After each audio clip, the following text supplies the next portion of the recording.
All right, let's see how we do tonight. Oh, we did it. My computer cooperates. It will. I feel that it will. I I have have a nothing to screen base. share set up, so who knows? There's nothing to base that on. I just feel that it will. I deserve it. I've had a rough time. I deserve it. I deserve this thing from the universe. Yep, you I'm do. claiming it in the name of all of the tarot readers on Witch Talk. Have you?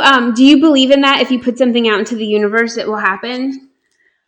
I'm not the secret person, Right. I but mean, right, because the secret is garbage. Let me turn this down. But however, I do believe in the power of uttering something aloud, because the first time I told anyone that I wanted to be on the air was when, in my performance review, when I told my boss, and it was the first time I'd expressed that aloud to anyone ever. And then 6 months later, I was on the #1 station in the city. yeah, that's awesome. It was like a determination. Yeah, yeah. I think it's that they say if you write things down, that's all that they're more likely to happen for you for some reason. Like I don't like vision board or anything like that. I'm not that kind of a person, but I do believe in like saying you want a thing and then being very clear about like pursuing that thing. I think it just makes you feel determined. Yeah. Yeah. Yeah, it kind of commits your brain to it. Yeah. What's funny is I've kept all of my journals that I kept when I was in college, and one time I completely forgot about this, but in like a really low mood, I was like, I'm going to write down everything that I want, and then I'm going to go after, and then I'm going to get. And it was like and it was just like on a piece of paper that I folded up and put in the journal, and then I found it 15 years later, and it was like, I am going to get to the top of my field. I am going to be in a creative profession. I am going to do like all this stuff. And I'm like, oh shit, we did that. Like, wow. It's great. That's a great feeling. I think it's because I see you as like a highly motivated person though. I don't know if I'm correct, but that's how that's the vibe you give off, as somebody who's like highly motivated. So yeah, you should hear my cover letters. I sound like an asshole. I'm not good at that. I'm like, hi, please, if it's okay with you. You gotta crack a White Claw and think of what a man would say. Right. Like, look at these giant balls. I know. How can you say no? Hi, Harrison, by the way. Oh, is Harrison here? Hi, welcome to Crime and Cookies. We're just talking about believing in your dreams. Harrison says I have a "don't fuck with me" vibe, right? Oh, yeah. That's fine in most cases, but I feel like there's a lot that I'm missing by being in a "don't fuck with me" vibe. You have the fuck around and find out. You adopted that. Yeah, I do. Mm-hmm. I can't help it. I'm going to stop that screen share for right now. I can't see the chat. I wish I want a little bit of what you have, because I don't have. I would love to have that. Instead, I have the. I think I have the. You have it inside. I have it inside, and it doesn't know how to come out. You just like let it. I don't know. I've been at such lows where, and I think it's also because I never really had a support system that I'm not afraid of losing one. So I'm always at any given moment, I'm like, I could leave all of y'all tomorrow. I don't care. I don't need you. I don't need anyone. I just need myself. I'll be fine, which is actually unhealthy. And turns out does not work. But right. But I mean, it's you've learned to make it work for you. So Gina's the sweetheart and I'm the bitch. Good cop, bad cop. It's only on my outer, in my inside. I'm like, fuck off, but I can't say it. Gina is the Marilyn and Andrea is the Jackie. Or you're the Betty and I'm the Veronica, which is fine. She owns a speaking in the remake of Riverdale. I would be the Veronica's much cooler. Jackie is much cooler. And the Arthur, right? And I'm the Rose. I'm always. Listen, I know. Like I watched Sex in the City knowing full well that I wanted to be a Carrie, but was a Miranda. Yeah. I'm a Miranda. There's like Miranda, for the most, like Miranda has her shit together a lot more than the others. If you think about it, she's a powerful job. she has this is not every woman's goal, but like for her, like she has a baby, she doesn't expect it, she makes it work with Steve. I forget what happened later, if that worked out, but Yeah. okay. So like because like there was like they kept like re-upping it, and I was like, wait, will it work out? But like, yeah, I feel like she was like the most stable, secure person. Like if you look at like Charlotte wanted to be, but Charlotte had a lot, like she ended up being okay with that man, Harry, right? The guy she Oh, married. she loves Harry. Yeah. But I think that Carrie was super unhealthy, and Samantha is a little bit toxic too. Yeah. Like I rooted for her, but then she would be mean, and I was like, why do you have to be so mean? And she was like very closed off. Yeah. Yeah. That show as a whole does not hold up either. No, it does not. It does not. It does not. When they show there was something like maybe it was a TikTok where they show like why Carrie is like a completely toxic person, and they showed a clip of it, and I watched it, and I was like, how could I have loved her? She's awful. She's mean and like needy and all this, not needy, but you know, like she was just like demanding friendship from people and just like an asshole. And I was like, why did I love her so much? Harrison is a burger. Mm. You broke up with people on a Post-it. I break up with typing as I was saying it. Oh. I'm sorry, I can't. Don't hate me. You would lend me a scrunchie? Is that what you're saying? Oh. I can't believe you remember so much of the show. Oh my God. That was like that and The Sopranos. Like, I used to watch Sex and the City with my friend Emily. Like I would drive over and watch with her sometimes. We loved it. And we loved Bridget Jones. And we used to talk about that all the time. And then I used to watch, I don't know why, I used to watch The Sopranos with my parents. And I loved it. And I'm like, what an inappropriate show to watch with your parents. But like, we all loved The Sopranos. Like, that was like our thing. And I used to watch 6 Feet Under with my mom. Again, totally inappropriate to watch. But like, with your parents. Yeah. But like, I loved that show also. I don't know if 6 Feet Under holds up, but I loved that show. I've seen a few episodes here and there. Can I tell you something in confidence because I trust our friendship? In this secret space. In this space where no one else will hear. You mean Harrison? And blowing the paper I'm cutting like out. Go ahead. Yes. I've never seen The Sopranos. What? I am shocked. It is. I love that show, and like I haven't rewatched it in modern time, but I mean, it's very complex and it's very dark. Yeah. So, and you have to like look at it through the lens of what it is. Like it, because like some like there were some episodes where I hated Tony Soprano so much. Yeah. Because he was just a vile, disgusting, mouth-breathing asshole.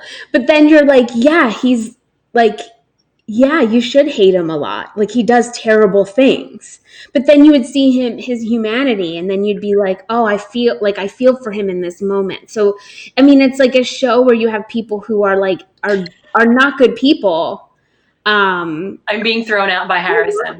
Oh, because of The Sopranos. Yeah. You have the show where people are not good people, so you should be conflicted about rooting for them, and I think that's what I like about it. It's very, very complex, and it's funny, and it's sad. There are episodes where I sobbed. There are episodes where I cracked up. Like, I freaking love that show. Does it hold up? Is anybody listening? Yeah, Antihero. Yep.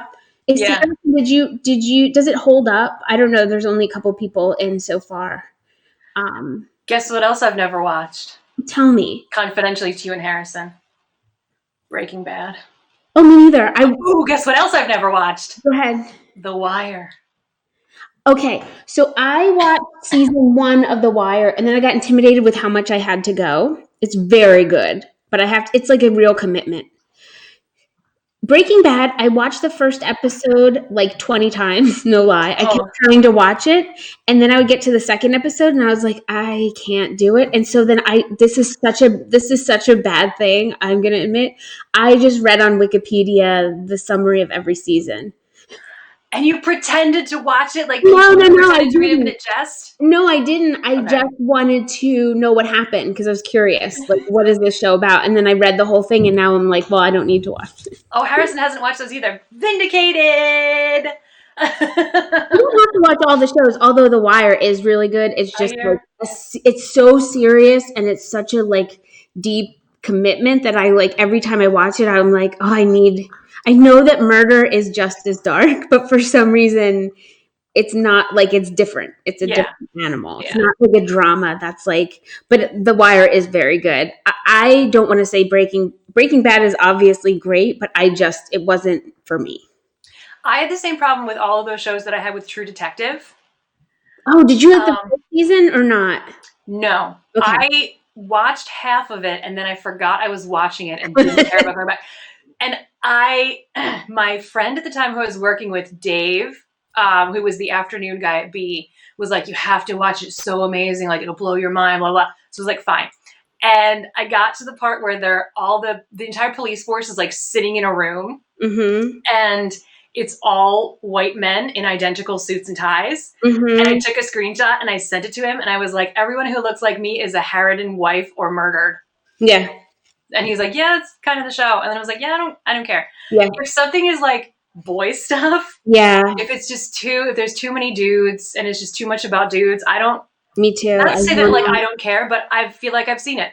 I zone out because I'm Yeah. like, what's the point? Right. You can't listen to more than two men talking in the I same. got a white man being sad. Oh, yeah. There was that one year, the whole slate of Oscar Best Picture nominees was white men realizing that they might be mediocre and how they deal with it. Yeah. I'm Uh-huh. like, welcome to Making everyone else. entertainment for years and years. Yeah. I'm Oh, like, I didn't watch Birdman because I was like, I know the story. It's a yeah. dude who gets old and is mediocre, and oh no, that's the big. Yeah, anyway, Yeah. That is the thing. That is, that's I it. think yeah, I do. Like, now being my age, not to be like, I'm not like going through a crisis or anything, but you do start to wonder, like, what am I good? Like, the things you thought you were good at, am I good at those things? What is I always am thinking, like, what's my purpose in life? Like, Yeah, why am I don't mean like religiously, I just mean in general, like, what is my purpose? What am I here to do or be? And am I doing that? Am I fulfilling my, like, what I want like when I'm 80 and I look back, am I going to be like, okay, I'm happy with it, or God, I right. messed it all up. So I'm like I've been in that space a lot in like the last couple of years where I'm just like, I don't know what I'm good at anymore. I don't know what I want anymore. It's all, Yeah, I think that's good. That's good. You should always be introspective and think about reinvention. It when it bothers me is like it's the entitlement of thinking that you'll just always be at the top and that it will eventually get to the top. And it's oh, right. if you're in an identity that has it like nodes of oppression, you never think that. Right. You I think would never everything you think had, of the right? top. Yeah, What is that? everything you got, you had to claw to get. So Harrison looked at the stream info and saw what case I'm doing. Yeah, the one you picked out for me. Uh, and it was an awesome choice. This is I'm very great. excited. I'm This very excited. this case has everything. You sound like the book I'm doing it. This hater. case, New York's hottest murder spree is the Starkweather murder. It has everything. Star-crossed lovers whose parents don't want them together. Dogs. Murder. Rich people. Garbage men. Murder. Traveling salesmen asleep in their car. An abandoned bunker. A third dead dog. Okay. Oh, you know what I wanted to tell you real quick? Two things I wanted to say really quick. The first is that I forgot to say on Friday the 13th that there was actually a club of people.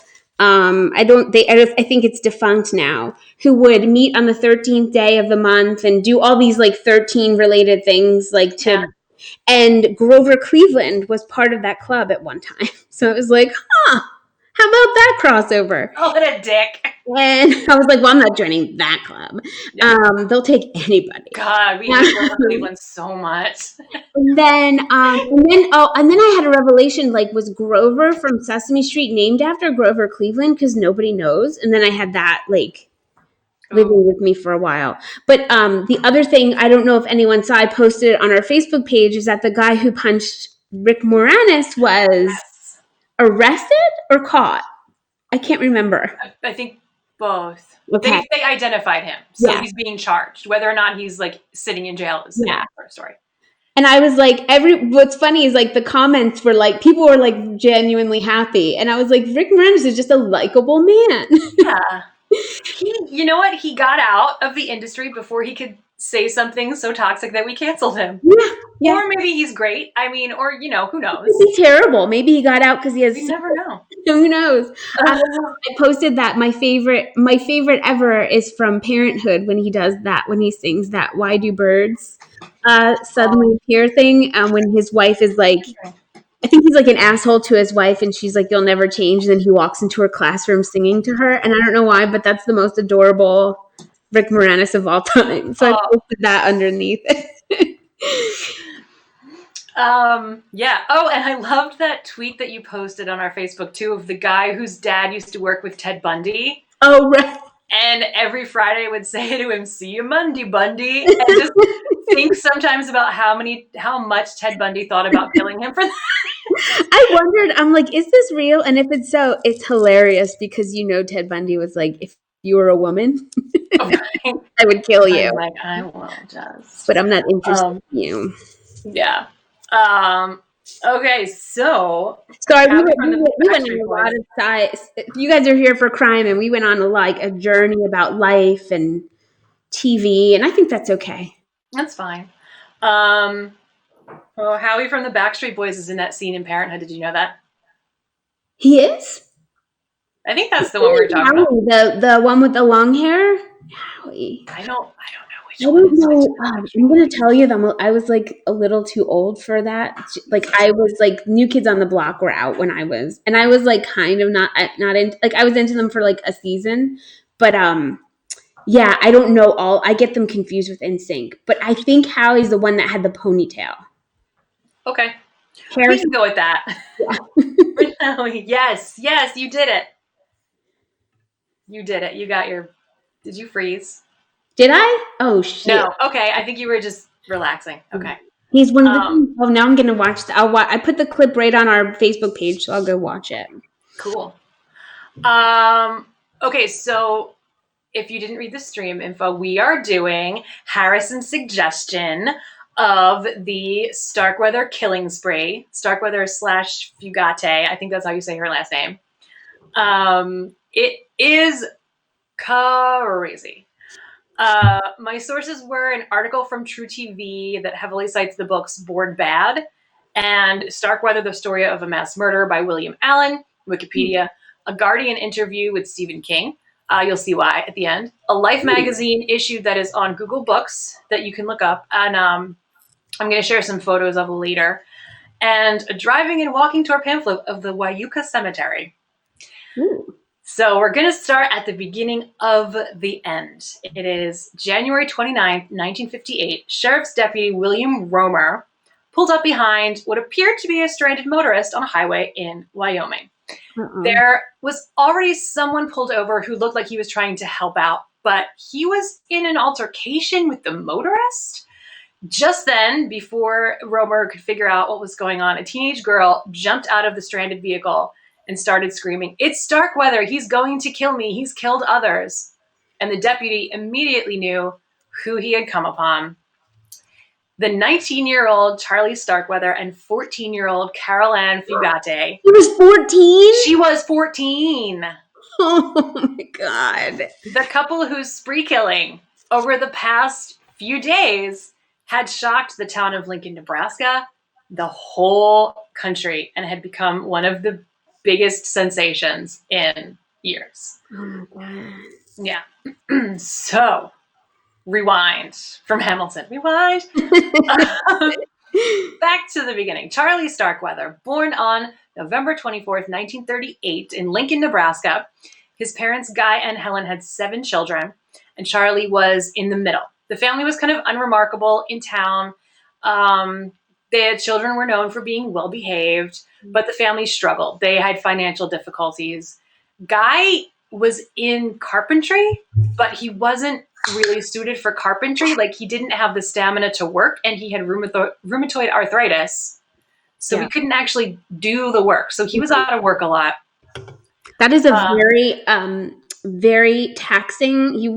I don't know if my stepfather was a builder, carpenter, and it is so taxing on the body that you don't even really think about. But like, you're kneeling for hours. You're like, you're doing such physical labor, sometimes like 10, 12 hours a day, back to back to back. It's very, very difficult. Yeah. So his friends were like, we don't know why he didn't try to get into white collar work. That would have been better for his body, but he stuck with carpentry. Mm-hmm. Helen, his wife, helped the family to make money by waitressing. And they struggled, but they never went without, reportedly, even during the Depression. Mm-hmm. So they weren't destitute, but they did struggle. But being poor was something that always bothered Charlie. Mm-hmm. He never got over it. And he was having a hard time in school because he was bullied for a minor speech impediment and having slightly bowed legs. Mm-hmm. And he also was bad at school because, and they didn't know this at the time, his eyesight was terrible. It was so bad he couldn't make out the largest letter on an eye test. Oh, wow. So he had no chance. He had absolutely no chance of doing well in school. I'm sorry to interrupt, but don't you wonder how many kids had that situation because they didn't know? Yeah. I'm sure like they went for a long time thinking they weren't good at school or whatever, and they just needed either like they couldn't hear or they couldn't see, Right. Or like learning disabilities just weren't probably noticed. I always wonder about that, like how many kids fall by the wayside because of a simple diagnosis. And especially with kids, mm-hmm. because you don't know that you can't see. Right. Like, I got glasses when I was 5. Oh, wow. And and I was shocked to be told that I couldn't see. Right. You don't have a frame of reference for it. Yeah. You think the world just looks like that. Yeah. Who was it? I forget who was it that was like, I think I saw it online, and they were like, I didn't think I needed glasses, but then I finally got them when I was a kid.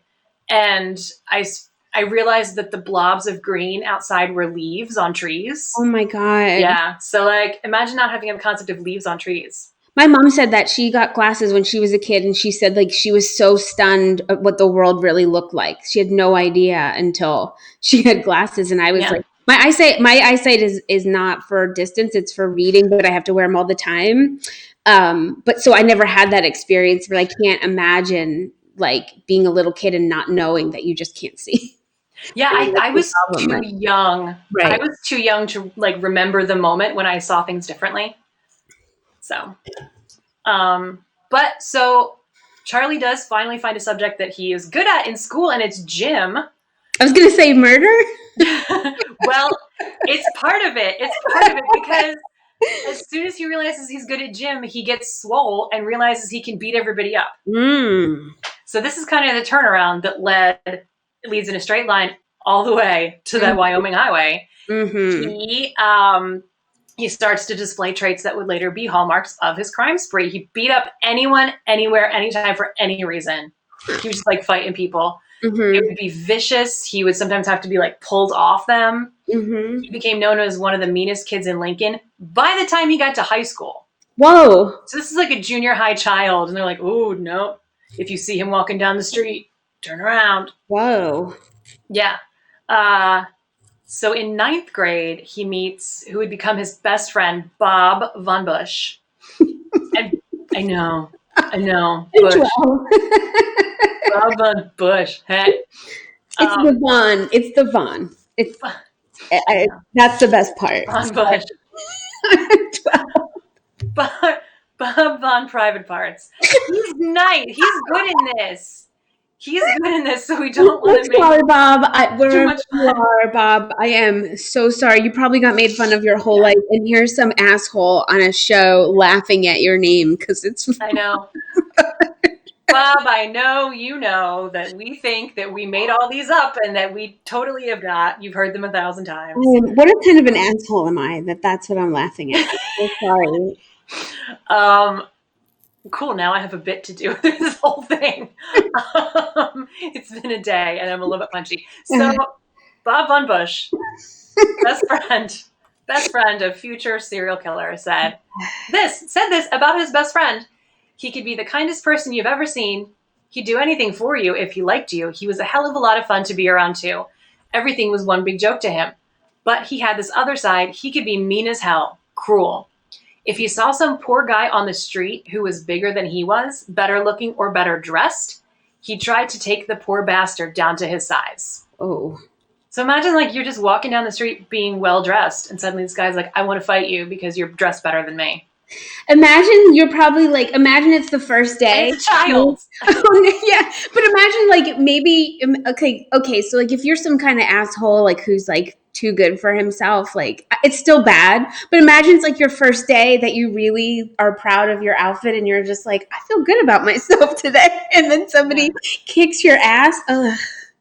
I know. He's wearing a starter jacket. Like, I'm going to punch you in the face. Yeah, he sounds awful. Yeah. He is awful. Spoiler alert. He's awful. And so Bob and Charlie are best friends, and both boys are super into James Dean.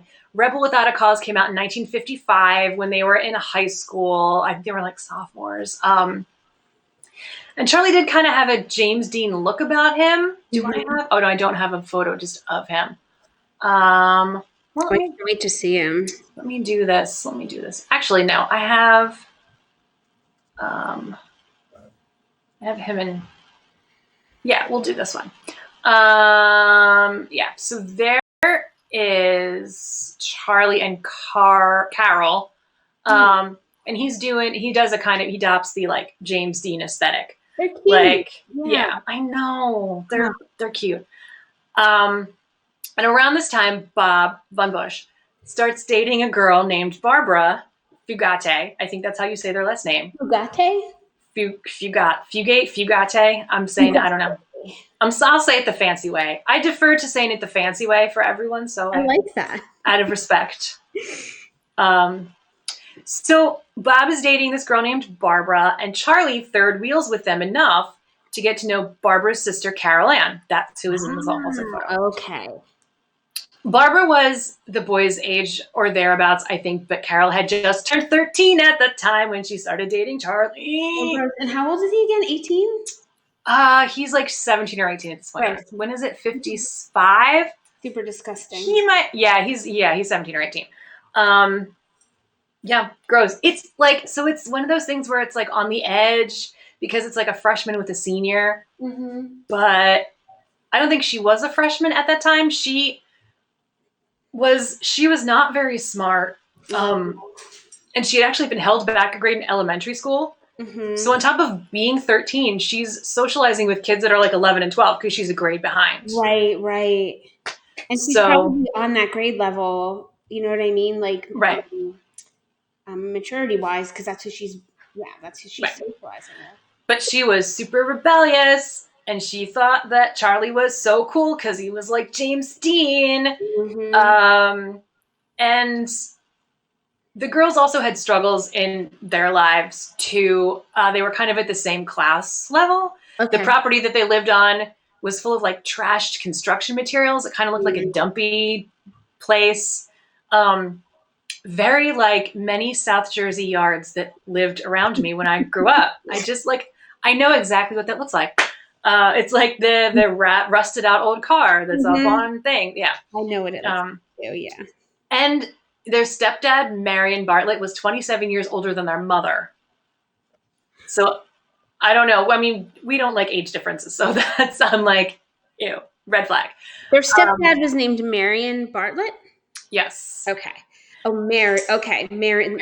These early names sometimes trip me up. Marion Bartlett. Yeah. And he was married to the mom who was, and he was how much older? He was 27 years older than her. She was named Velda. She was 35. He was 54-ish or something like that. I can't do math, but I saw their ages in Life magazine. Yeah, I don't like. Yeah, that picture was taken after they were taken into custody. Really? I don't know. They look so happy. Well, um, so and she would have been their mom would have been a young mom when she had the girls. So there's all that going on in their lives. Yeah, yeah, yeah. So Bob and Barbara and Charlie and Carol. And right as I wrote down right now typing this is when I realized that everyone got together with their same name person. Weird. Or same letter name. Um, they're double dating all the time. They're like this little squad. And Charlie loves Carol so much. He's obsessed with her. He thinks she's so smart and so cool. He wants to do everything for her, but again, he's running up against the struggle of being poor, Mm-hmm. and he resents it already. So now it's really starting to nag at him, Right. and he starts to see it as just a trap. Like he sees his lifestyle as never going to improve. His chances are limited. He can't get to the level he wants. His life is just going to be like get a dumb job, get married, have some kids, and then die. So the resentment just really starts to dig in deep down. He gets desperate for a way out. Right. So Charlie quits school at 16, gets a job right next to Carol's school, the middle school, I think, so he can see her every day, even though her parents don't like him. This is so problematic. Yeah, yeah. So he was at a Western Union newspaper warehouse, which is basically just like a paper factory. And his boss said of all the employees in the warehouse, he was the dumbest man we ever had. So My laughter is so inappropriate. I've been alone a lot these last couple days because I was not feeling well, so I was quarantining just in case. And I think that my aloneness has made me like unable to judge what's funny, like yeah, like Bob Von Bush. No, Objectively, that is funny. I mean, that is funny. It's funny. But like I all still this like other the stuff, Jordans though. I don't know what I don't know why I'm finding like certain things funny that maybe aren't funny. So I'm going to apologize to everybody. I can't control my. I'm having a hard time controlling what I think is funny. Some of this, it's going to be very dark humor because they're so dumb. I think that's They're probably it. Like they're it's so not nice to dumb. laugh. And I guess the point is too, it's not nice to laugh at dumb, but they're murderers, so it's okay to laugh at dumb murderers. Yeah, they're just they're so dumb. I don't They're know. so dumb. Okay, so He was the dumbest worker at they're the just warehouse. dumb, and that's not a value judgment. They couldn't help it. They just they were dumb. So neither of their parents liked this relationship they're in, and everyone's trying to break them up, which is Good. great. That's absolutely what you should do to teenagers. It works every time. They will absolutely listen to you and be like, "I will get right on that." Carol's parents were paranoid that she's going to get pregnant, so they're harping on her for that. And one day, Charlie lets her drive his hot rod illegally, and she's 13. He's like, "Yeah, I'll let you drive my car." She crashes it into another car because, of course, she is 13. 13.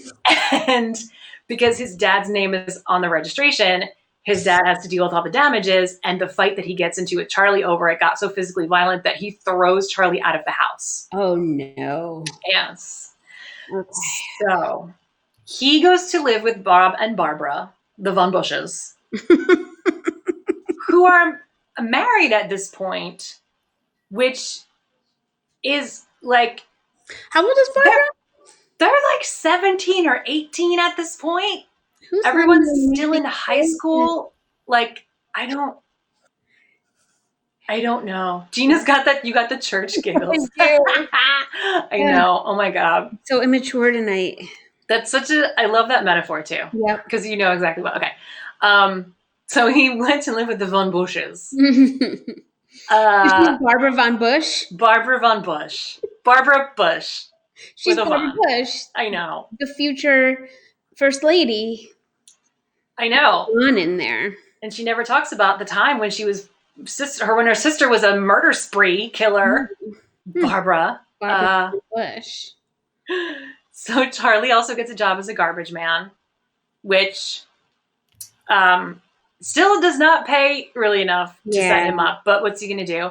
Yeah. While he's collecting trash, he gets to see all of the rich neighborhoods in Lincoln. the Mm-hmm. ones that are better than his. He gets to see what other people's houses can look like, Mm-hmm. how they live, and he's here having to haul away their stinking garbage. So that resentment over being poor gets even worse. He spends his days on his route plotting bank robberies, Mm-hmm. but then comes to a realization that sets everything in motion. He realizes the only time humans are truly equal is in death. His exact quote was, "Dead people are all on the same level." So he was literally like, I'm just going to kill some people Mm-hmm. to bring them down to my level. He somehow stole a 12 gauge shotgun from Bob's cousin. I don't know how, Cousin but Von Bush. cousin, the Von Bush cousin. A bush from another bush. I don't know. Oh, I'm bad at no. this. So he steals this gun. I don't know. People just let people have guns. And picks out his first victim. His first victim is Rob Culver, who the day before had refused to sell Charlie a stuffed animal for Caril on credit when Charlie didn't have the money.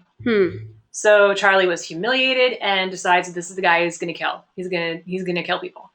At 3 a.m. on December 1st, 1957, Rob, who was married and had a baby on the way, was on duty at the station all by himself. And Charlie actually needs a few tries to work up his nerve because so he drives to the gas station. First, he buys a pack of Camels from Rob, and then he drives away. Okay. And then he drives back, and then he just buys a pack of gum, and then he drives away. And then the third time, he's like, all right, now we're going to do it, and puts on a bandana over his mouth and a hunter's hat because he had red hair, and holds him up, gets out his shotgun, holds Rob up for the money in the till, couldn't get into the safe because he didn't have the code, got about $100, and then tells Rob to get in the car. And the True TV website, where I got a lot of my info, says that he actually drove him to a well-known old crank's house. She was a woman who the town called Bloody Mary because she would shoot trespassers with a shotgun full of rock salt. I don't know. That's a weird detail. What's an old crank? An old woman? Yeah, just an old person who's cranky. Oh, yeah. That sounds nice. I can't. I aspire. I aspire to shoot people with That's shotguns dream, full of rock salt. right? To be an old crank. Yes. That's the dream. So, okay. So if I'm understanding, I just want to break it down so I'm understanding. Yeah. So he drops out of school. He's upset because he can't basically afford, like, he can't afford things and he feels stuck in poverty. And so he somehow tells himself that the only way to equalize is to kill. Right. He's like, I'm going to kill all these people who aren't poor because I'm mad about being poor. Okay. And it's such a jump. I mean, I guess the violence from his life makes sense, but it just feels like such a huge jump to be like, well, the only thing I can do is kill people. Like, I feel like that's a huge jump, but I don't know. There's something else going. It's in improv, we call that an A to C. Yeah, it is, but it's such to me, it's a huge, like, gap. There's a B missing. Yeah. His reasoning to kill makes no sense for Harrison. Yeah, right. Yes. It's like if somebody, to use an improv thing, like when somebody A to C's it and they make an offer and you're like, I don't know what the B is. Like, I'm not, like, I'm slow to get how smart I don't know where you're going with this. Right. Yeah. But you have to just act like you get it.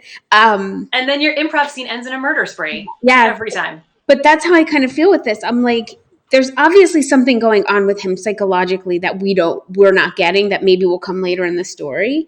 But I'm so super curious what is actually going on with him, because to make that jump at that young age is so, it feels like out of left field.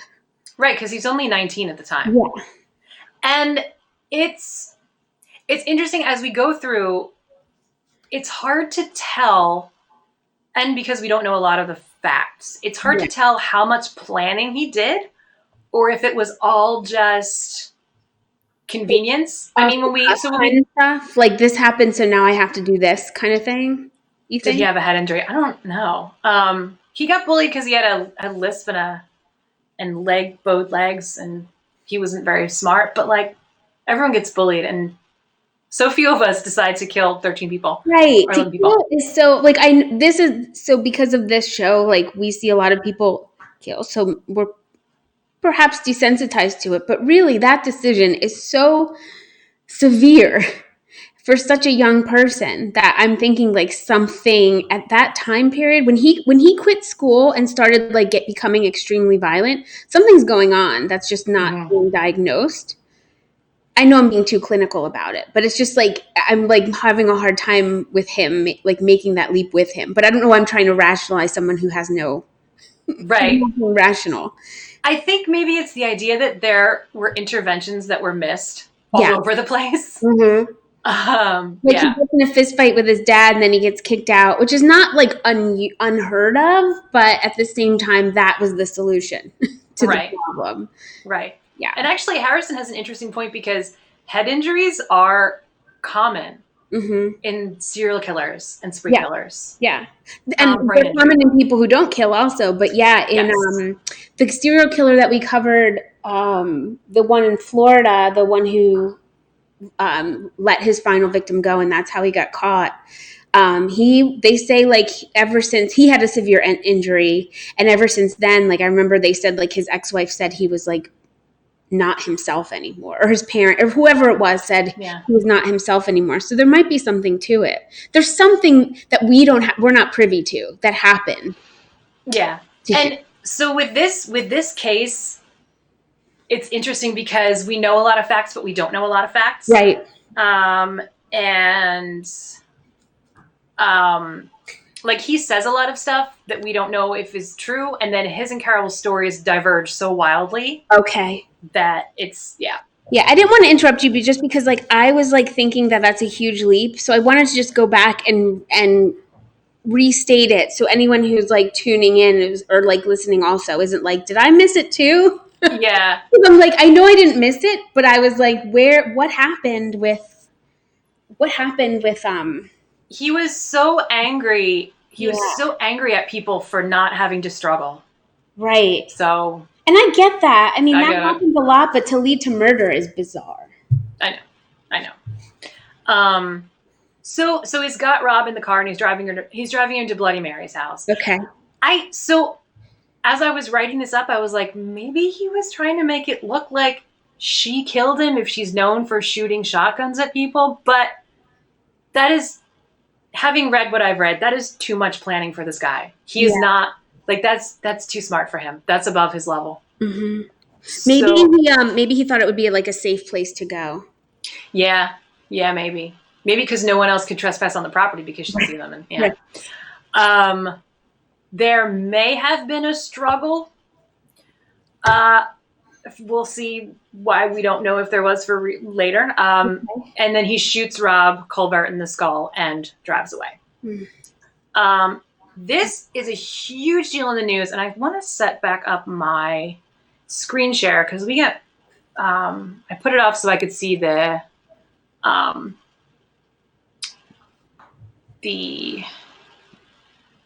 chat, but I think it's important because there's a lot of stuff. There's this Life magazine article, and there's just like amazing pictures. Oh, you banned that spammer. Yeah. I don't like that. Nice. All right, let's see if that's okay. So I gotta send that backwards. But there's a lot of pictures, so I just want to find. Keep going. Okay, there we go. Okay. So let's go see. All right, can you see it? Do you see it, Gina? Is it on? Okay. When 11? Is that what it says? Yes. Okay. Where 11 met Starkweather, death, a farmhouse, lonely roads, a city home. So there's a lot here, but the guy right up in the top left, that is the first victim. Oh. And then this house on the bottom left is Carol and Barbara's house. Oh. So the police car is parked out there, but you can see there's a lot of there's stuff. Yeah. There's a lot of stuff there. Stuff. Yeah, and then here is. her parents, and her baby sister, which is where I am going next. So the murder of Rob Culver was a huge deal in the news because crime like this was rare in Lincoln at the time. Mm-hmm. There's a lot of press, but Mm-hmm. the police actually decided that it was done by a drifter and kind of like, okay. So Charlie Starkweather got away with that one for now, which probably empowered him. Mm-hmm. And so that is considered the first part of the murder spree. Okay. But the murder spree proper happens 2 months later. Okay. And it all happens within like 3 days, I think. Oh, okay. It's 2 entire months later, January 21st, 1958. Mm-hmm. What was that? Darn drifters. Darn, doing everything. Mm-hmm. Kidnapping people, stealing babies, Mm-hmm. murdering gas station attendants. You know how drifters need gas stations somewhere. Right. I heard they're even casting illegal votes. I know. Oh, hi, Yummy Rock. So good to see you. We're so glad you're here. Hi. We are doing the Starkweather crime spree. So if you need to catch up on any details, just like ask in the chat. Yeah. So that the gas station attendant is his first official kill, and they consider it part of the spree. But he doesn't do anything until 2 months later, January 21st, 1958. And for some reason that we don't know, he goes over to Carol's parents' house, who you will recall hate his freaking guts. Right. Marion and Velda. Right? Marion and Velda. Crime spree, I'm interested. This crime spree, it's so ridiculous. It's so wild. It's banana pants. You're gonna have so much fun. So we don't know why he went to her parents' house with a shotgun. I can't tell if he was planning it or not. I'm not entirely sure. Right. And we don't really know how and why the next things that happened. Okay. Because the only stories, again, are his and Carol's, and they wildly diverge. Okay. He was telling people that he went over to go hunting with her dad to try to repair their relationship. I don't believe that. So right, went over with a shotgun. So again, they hated him. So he goes to the house with a knife and a shotgun. Mm-hmm. Something happens. He kills the Bartletts. He kills Marion and Velda. That's them on the right there in the middle. And he also kills their 2-year-old baby, who's there on the left. That's her. Carol's younger half sister, Betty Jean. She was clubbed with a rifle butt and stabbed. Harrison. What does he say? The chat is so. Dad don't like your ass and you're going hunting with him? Girl, bye, Starkweather. Right. He's not smart enough to come up with a better alibi. He's just not. He's not good at this. They're so dumb. They're so dumb. Bless their hearts. No, don't. Because they're. I mean, right. Which he didn't have to kill Betty Jean. Well, he didn't. You're right. But that's such a specific choice. I'm sorry, but killing a baby versus killing an adult is two separate things, in my mind. Right. Yeah. Right. His thing is, again, he's not very smart. Right. So he goes into her room where she's crying and keeps yelling at her to stop crying, but she won't. Because yelling doesn't work to stop babies from crying. Yeah, because 2-year-olds don't understand you. They literally don't understand. Right. And so he's like, all right, well, I got to kill the baby. It's her own fault. Because again, he's so dumb. According to some reports, Carl was there. And sometimes in her story, she was not there. In his story, she was there and she saw the whole thing and she took part. So Yummy Rocks, that's interesting that you brought up famous last words of death row inmates, because he actually wrote his last words down and they're stupid. He sucked so much. If it's not I like butts, I don't want to hear it. It's not LOL butts. It is not Von Bush, more like Von Vagina. uh, so, okay, this part is gross. Okay. I think it would be a good idea. Yeah, no, that would be a cool Yeah. idea. There was a series in BuzzFeed of photos of inmates' last meals, and that was like, whew, like that's a lot. Yeah. So okay, here's the gross part. They put Carl's stepfather Marion in the chicken coop. They just toss him in there. They put her baby sister in a garbage box and take that out to the outhouse. And then they take her mother, Velda, out to the outhouse and stuff her down the toilet hole to hide the body. Okay, when you say they, you don't. Okay, so I just want to be clear.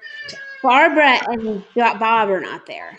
I'm assuming, right, no, Bob and Barbara are not there. The Von Bushes. The Von B's are not there. The Von Bushes are minding their own Von business right now. The Von B's are not there. Right. I am assuming that Charlie and Carol are in the house together because they actually lived in the house for 6 days after that. Oh, dear God. That's why I think that she was there and either witnessed it. I don't know if she participated in it. I give her a lot of credit, and maybe I shouldn't. But Yummy Rocks. So we put in our suggestion box. I would love to do whatever you want. Yeah. This one is a suggestion from Harrison. So they dispose of those bodies. They clean up the house, and then Carol puts a sign on the door that says, "Stay away. Everybody is sick with the flu." And they're like, "All right, great. We're just going to live here and eat fast food and drink Pepsi." But the disappearances were noticed quickly. Marion's boss bought the flu story that when they told him he was sick. Wait a minute. I'm sorry. They believed a note on the door? Well, he called. Oh. And they're like, "No, he's sick. He can't come to work today." Oh, gotcha. Yeah. Cough, cough. Come on. I'm so sick. That's how you know your boss doesn't like you. And they're like, "Oh, flu? There was a note on the door." I know. We don't need Mary. You're not sick. So the boss buys it, but the family did not buy it. Right. And again, it's an entire week these people are missing, unheard from. Charles's friend Bob, again, Bob Von Bush, best friend, comes over with his wife, Barbara, the sister. And Carol goes, "No, you got to leave. Everyone has the flu. You got to go." And they're like, "This is bullshit. What are they doing?" Mm-hmm. So Bob calls the police on his best friend, Charlie. Good. But the police go over to the house and they're like, "Well, there's a sign that says everyone has the flu. So I don't know what you're worried about." Are you joking me? No. The police, yeah, they're just like, and she opens the door and she's like, "Everyone has the flu." And they're like, "Okay, ma'am, goodbye." And then, where was I? The police. Then that is such a suspicious thing, and I mean, I'll give them credit because it was like the 50s, but there have been so many murders where they've like the person has left a note on the door like so and so went to visit her grandmother and they're dead, and I'm like, why do those notes always work? If there's a note on your door saying somebody is not there or there's a flu, that means that they've been murdered. I know. It means that we murder. And people call their people's bosses and are like, "Oh, like Jim's not going to come to work for 3 months." And the bosses are like, "Awesome. I'll see you in 3 months." Yeah. Or like Anna, who was missing, how she texted her family in Poland and her Polish was incorrect. And all of a sudden she can't. And she also texts out of work, "Missed, dead." That's a murder. Sorry. Right. Sorry. It's just not. That's just not. Let's if there's a note on the door, murder. Right. If it says, "Do not deliver packages" or "No soliciting," murder. Exactly. Murder. If it says, "Please rescue my cat when there's a fire," murder. Not both. You know what I mean. No, I know. And I feel like it's always used. I feel like people are always doing it. Like, Andrea is away. She moved down south for the winter, and it's like, oh, Andrea was murdered. That's why I read that sign. Her car's in the driveway. Well, she walked, I guess. Okay. Yeah. Nothing to see here. Mm-hmm. So the police are already telling Bob and Barbara, they're like, "Just calm down. They're sick with the flu." Then a friend of Carol's comes over, I guess a middle schooler. I don't know. She's 13. And she goes, "You have to leave because my mom's being held for ransom. And if they see you here, her life is in danger." And he, being a child, tells his father this, and his father calls the police, and the police do absolutely nothing. Then her grandmother comes by, and she told grandma the same story about the ransom. I don't know why they just didn't stick to the flu story. Like, you got to pick one. This, you got, like, again, they're so dumb. You got to pick a story. They're children. Pick one. That's why. They're children. They're baby children. Yeah. So grandma's there, and she's like, if you don't let me in, I'm going to go to the police and come back with a search warrant, and that's going to be that. Mm-hmm. So now she does that, and the police are like, all of you 3 separate people who have individually called us about this same suspicious house are wrong, because we looked in the windows one time when we went out there and everything was fine, so we left and decided it was great. Bob is still begging them to do a full search. Charlie's father even contacts the police to tell them to pick up his son for questioning. His dad is like, I know he's up to something in that house. You got to go in and find out. So finally, Bob Von Busch and his brother Von Busch decide that they are going to go over themselves. They're going to investigate themselves. Right. So they go to the property and they find Marion in the chicken coop. And Charlie and Caril at this point were gone, probably because they believed that their grandmother was going to come over with the police. At this point, when outside people who decided to do the work themselves find the bodies that they have been asked to look for 6 days, the police decide, all right, we'll arrest these 2 in January 27th, but they were gone. Of course. The most inept. So Charlie and Caril take Charlie's barely functioning car and drive out to the home of August Meyer, who was an elderly bachelor family friend of the Starkweathers. So they go to a family friend's house. No one will ever search there. Their car gets stuck in the mud on one of the roads leading up to the house, because like the tires are shot and everything. So they leave it. They leave it in a rut in the road.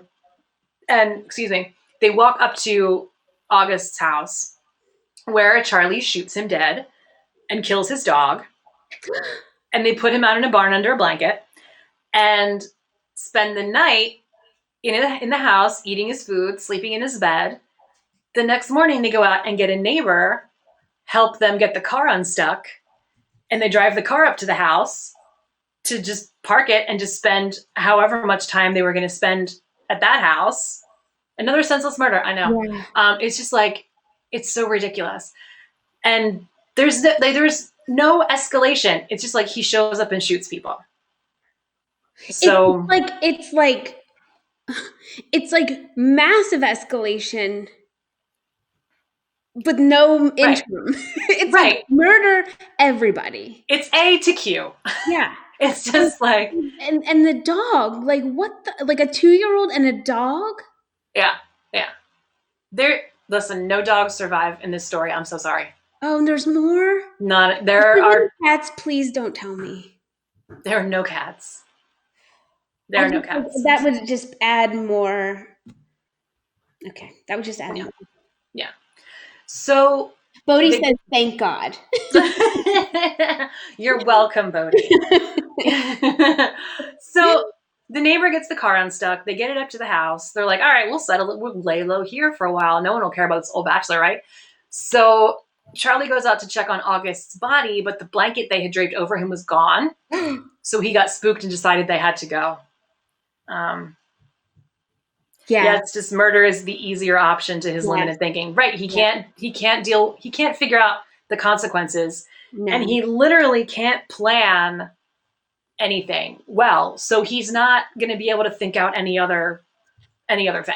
And nobody with him is an adult who's telling him, like, this is not a plan. This is not a solution. You shouldn't be doing this. It's 2 children. Right. Killing without really thinking about what that means. Right. So they get spooked. They're like, all right, we gotta out of this house. They get in the car. They drive away. They get on the same muddy road that they got stuck in the last time and get the car stuck again. So it's like, I imagine that they had known about Bonnie and Clyde because the movie wasn't out until the 60s, but Bonnie and Clyde were a sensation in the 30s when they would have been young. So they must have thought of themselves as the new Bonnie and Clyde, but they are too dumb to pull it off. They're just like a dumb so dumb. Bonnie and Clyde. They're the dumb Bonnie and Clyde. Yeah, it's just, they're Bonnie and Clyde, but dumb. Oh. And again, it's not a value judgment. There's nothing wrong with being dumb. It's just, probably you're not going to be good at criming. Yeah. So now Carless, because they went down the same road that was not available to, that they got stuck in last time. Yeah. Charlie and Caril hitchhike and are picked up by a teenage couple named Carol King and Robert Jensen. And I think as soon as they're in the car, Charlie busts the shotgun out, makes them drive to an abandoned storm cellar he knows of near August's house, marches them down into there. Oh, no. And shoots them in the head. No. Yeah. Jensen 6 times and King 1 time. Oh, so no. Here is, let me see. That house might be August's house.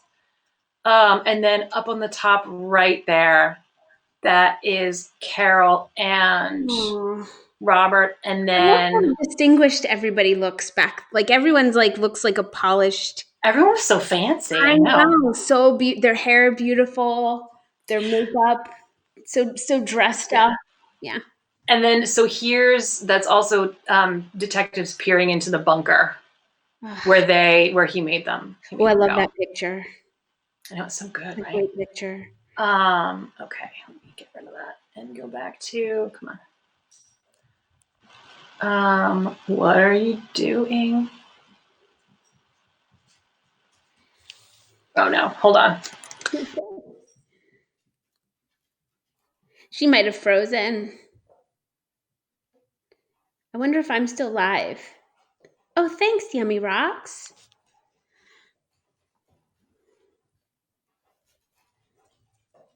I'm still here. Is anybody else? No, we're still here. We didn't go. Okay. Go back. That's good. We'll just see. Oh, yeah. I was like, I don't know if I'm still live. My entire tab crashed. It's too many photos. Maybe. All right, so let's. Who don't know, Andrea is working on a new laptop stitch. I did. I bought it last night. Oh, you did. Congrats. I did. I found a good deal on. Oh, you're hosting us. Thank you so much. Oh, that helps us a lot. Yeah. We love that. We love that so much. Yay. Yeah. I'm gonna spend my unemployment money on a laptop. So I got a good deal on a refurb from Micro Center, and I really liked. Good for you. I really liked that one time when we had a really fancy setup, and I got spoiled by having a scrolling title, and I know. And I want a little chat box on the screen, and I want a little tip jar that gets filled up when people like and subscribe. You definitely will. Thank you so much, Yummy Rocks. Yeah. Thank you so much.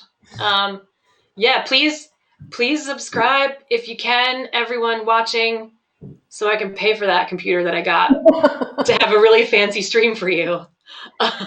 Where were we? Oh, you were showing us the house, the bunker. Yes. So that's the bunker. I think we're good on pictures right now. Okay. Amazing that you found all those pictures. That's not typical that you can find all of them. I know, because this was such a big deal that they got a 5-page spread in Life magazine. And that's what that is. Wow. That's the Life magazine issue that happens to be on Google Books. Wow. That you can read for free. Yeah, because I find that's one thing and I get for victim privacy, like every family is going to be different. I honestly don't know how I would feel, but sometimes I would like to highlight the victim just to give them some, of their humanity back. And you can't find always, or there's not always like that assortment of pictures. So it's really interesting, and we definitely will. Yummy Rocks, thank you. Yeah. Well, and it's interesting in the 50s, those would have been photos that the family provided. Right. because it would be like school photos that have them done. Right. Now the news just goes to Facebook and takes your profile photo, and every disappeared No. person is like, "Eh, I look, know, I know. You need to take one. Everybody, after tonight, go home and take one like serious "I'm missing" photo. take a very good." Like a really good, nice. Maybe Harrison. Maybe that's another career option for you to take an "I'm missing" photo. Harrison takes great You photos. take straight photos, but you can call it that, and everyone gets one. So if they go missing, you're just like, here you go. This is one. This is Right, right. you wouldn't. Your family Or would say, Harrison can keep them so yeah. that if when someone goes missing and the news is using the terrible Facebook photo, you come forward and you're like, "Oh, this is their official I'm missing photo. If anyone else needs an official I'm missing photo, here is my card." I mean, what an industry to get into. I would get one. This is I my would get one. if I asked my mom to provide one, it would be the ugliest photo of me of all time. So there's no way. She always picks the worst one of me, and she's like, "You look beautiful," and I'm like, "Please, God, please, why are you showing anyone that picture?" So yeah, I think it's a beautiful industry. I'm missing, and then you just have it, I'm and if you missing. never use it, it's just a great photo of yourself. It's like, did you have to get in elementary school the kits that they were like available in case you got kidnapped? We didn't. We at my day, it was just the fingerprinting. Okay. Because we did a whole thing, like they'd take your Polaroid and they'd have a thing with your height and your weight and like what you looked like and all your information so that your parents could just hand it over. Oh God, And that's for everyone in so school, like we're all about to get kidnapped. That's so dope. I know when I was a kid, all I remember is like thing after thing about stranger danger, cops coming in, drugs. Like I was afraid. Like no wonder I'm a nervous person. Like we were just this Right. scared the shit out of us every year with like all the terrible things that could happen to us.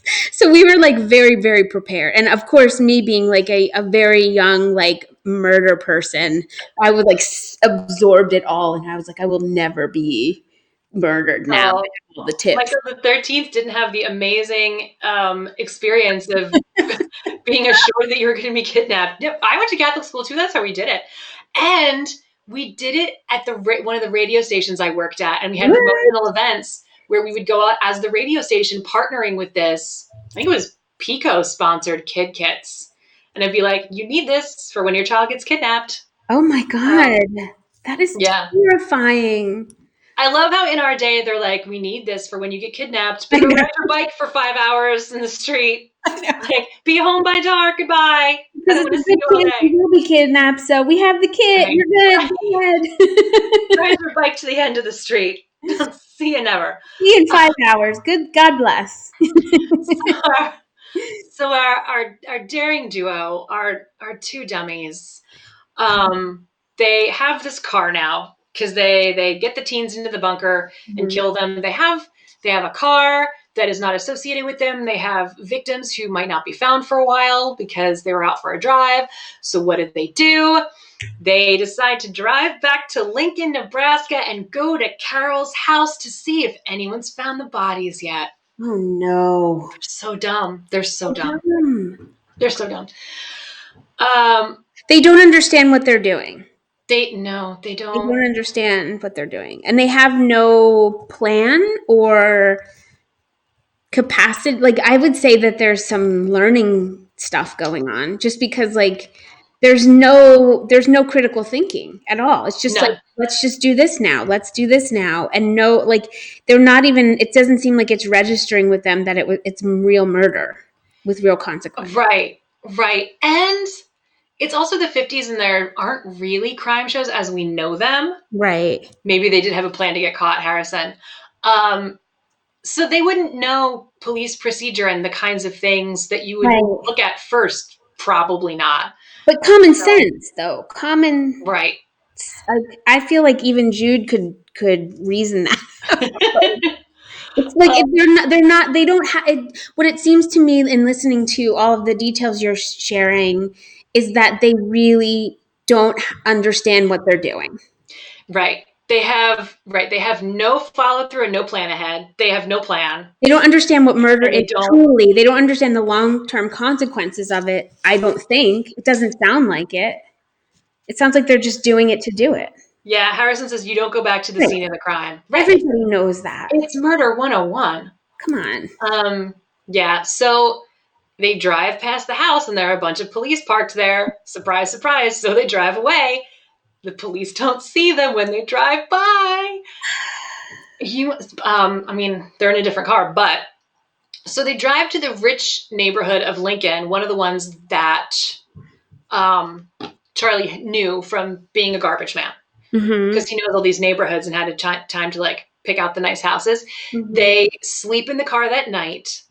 It's January 28th, and Charlie's car was spotted stuck in the mud at their elderly friend August's house. So then his body is found. Mm. And at the same time, because the bunker was nearby, they find the teens who picked them up hitchhiking. So now the manhunt is on, finally. But they're just sleeping in the car that you now have a description of a couple of neighborhoods away. Huh. And yeah. So on the 28th, the morning of the 28th, Charlie and Caril enter the home of wealthy industrialist C. Lauer Ward and his wife, Clara. There's a picture of it in the Life magazine article that I'm not going to tempt fate by doing. We'll go through it at the end. They strangle the family dog so that it won't alert Clara that something's wrong. They run into the maid, Lillian Fensel. Charlie points the gun at her and says, "Keep serving Clara breakfast as usual." Here in the kitchen, Clara comes into the kitchen for her breakfast, sees Charlie and Caril there, and Charlie's like, "Just cooperate and everything will be fine." So she's like, "Okay, that's plan A." She goes along with them. She's very nice to them. She makes Charlie a sandwich, and she lets Caril take a nap in the library. And she plays along well enough to get permission to go upstairs to change her shoes, which is what she tells them. But when she actually goes up, she's going to get the family gun. She does shoot at Charlie. She does get a shot off, but he misses it. Yeah, she misses him. So Claire. Clara likes the name. They're so fancy. She misses him. So he stabs her repeatedly in the neck and chest. Oh no. And then they also kill the family's other dog who started Oh, barking. no. Yeah. They haven't killed the maid yet, and I don't know if they planned to. They decide to drive off in C. Lauer Ward's fancy 1956 Packard that was parked at the house. Damn it, she tried, Harrison says. I know. Like, she went down swinging. So they're like, "Oh, we'll ransack the house. We'll put everything in this dude's car, and we'll take the car, and then it's a new vehicle." And they should have left immediately, but they didn't because they're dumb. A Packard. Yeah, they were made in Philly. Did you know? Did not. The factory is now luxury apartments on Broad Street. Nice. It was right up across from the old Inquirer building. For both of you who are in Philly who know that, I'm just saying. So they should leave. They don't. They're like, "We got some things to do first." Charlie calls his dad on the phone and says, "Hey, Dad, I'm coming after you and my best friend Bob next because you tried to get between me and Caril." Oh no. And then he hangs up the phone with his dad and writes a note that is addressed to, quote, "the law only." And here's what it says. I'm not exactly sure what it says because it's very illiterate, but this is what it says. "I and Caril are sorry for what has happened because I have hurt everybody because of it, and so has Caril. But I am saying one thing, everybody then Kane out there was lucky they're not dead, even Caril's sister." Okay. Okay? Yeah, I'm an English Yeah. teacher. I mean, I can put it together. Right. Right. I've seen worse, to be honest. So at some point in the afternoon, perhaps because they recognized the car that's been identified in this manhunt stolen from these two teenagers whose bodies have been found, reporters from the Lincoln Journal newspaper swing by the house, and Charlie notices them and gets excited. What are the police doing? Who knows? Then it's 5:30 at night, and C. Lauer Ward comes home from work, immediately to be shot by Charlie.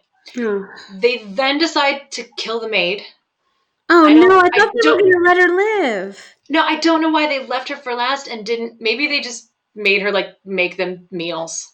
I just thought because she was like not of the ruling class, but Right, she was in theory one of them, but right, I guess like so what's the point of killing her? Not what's the point of killing anybody, but what's the point of killing her? She's not the person you're angry. right, Like just like right, the girl, just like the dog. It doesn't make any sense. right. It's not part of your brief. It's off brand. Right. If you're going to be a Robin Hood killer, you don't kill the servants. Right. Yeah. So now they drive away in the Packard after ransacking the house for valuables. And since they are children who are not very smart Mm-hmm. and not very good at criming, they did not know that when they picked the Ward house, they were attacking a friend of the governor. Oh no.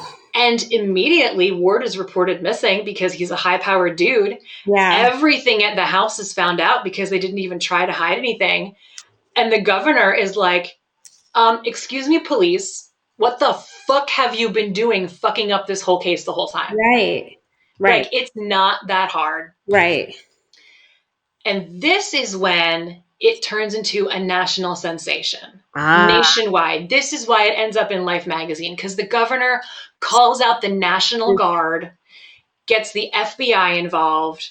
There's helicopters flying overhead to try to spot this Packard. The city goes into lockdown, like hard lockdown. They seal it off. Kind of like if you remember when they were looking for the Boston Marathon bomber. Yes. When they did that lockdown in Boston. It's that kind of deal. The city. Oh, it's the dog. Hi, doggo. Say hi. Hi, doggo. You're cute. That's all he wants. He can be on. That's fine. So they seal off helicopters in the 50s. I think maybe it was airplanes. Maybe I read that wrong. Maybe I'm just thinking it's Goodfellas, and it's because it reminded me of the scene in Goodfellas. I think maybe it was airplanes. So they start. Parents ran to get their kids from school because the schools were closed. There's a photo in that Life magazine of men with guns guarding the school while mothers picked up their children. Mm-hmm. It's the town is like they go bananas. Okay.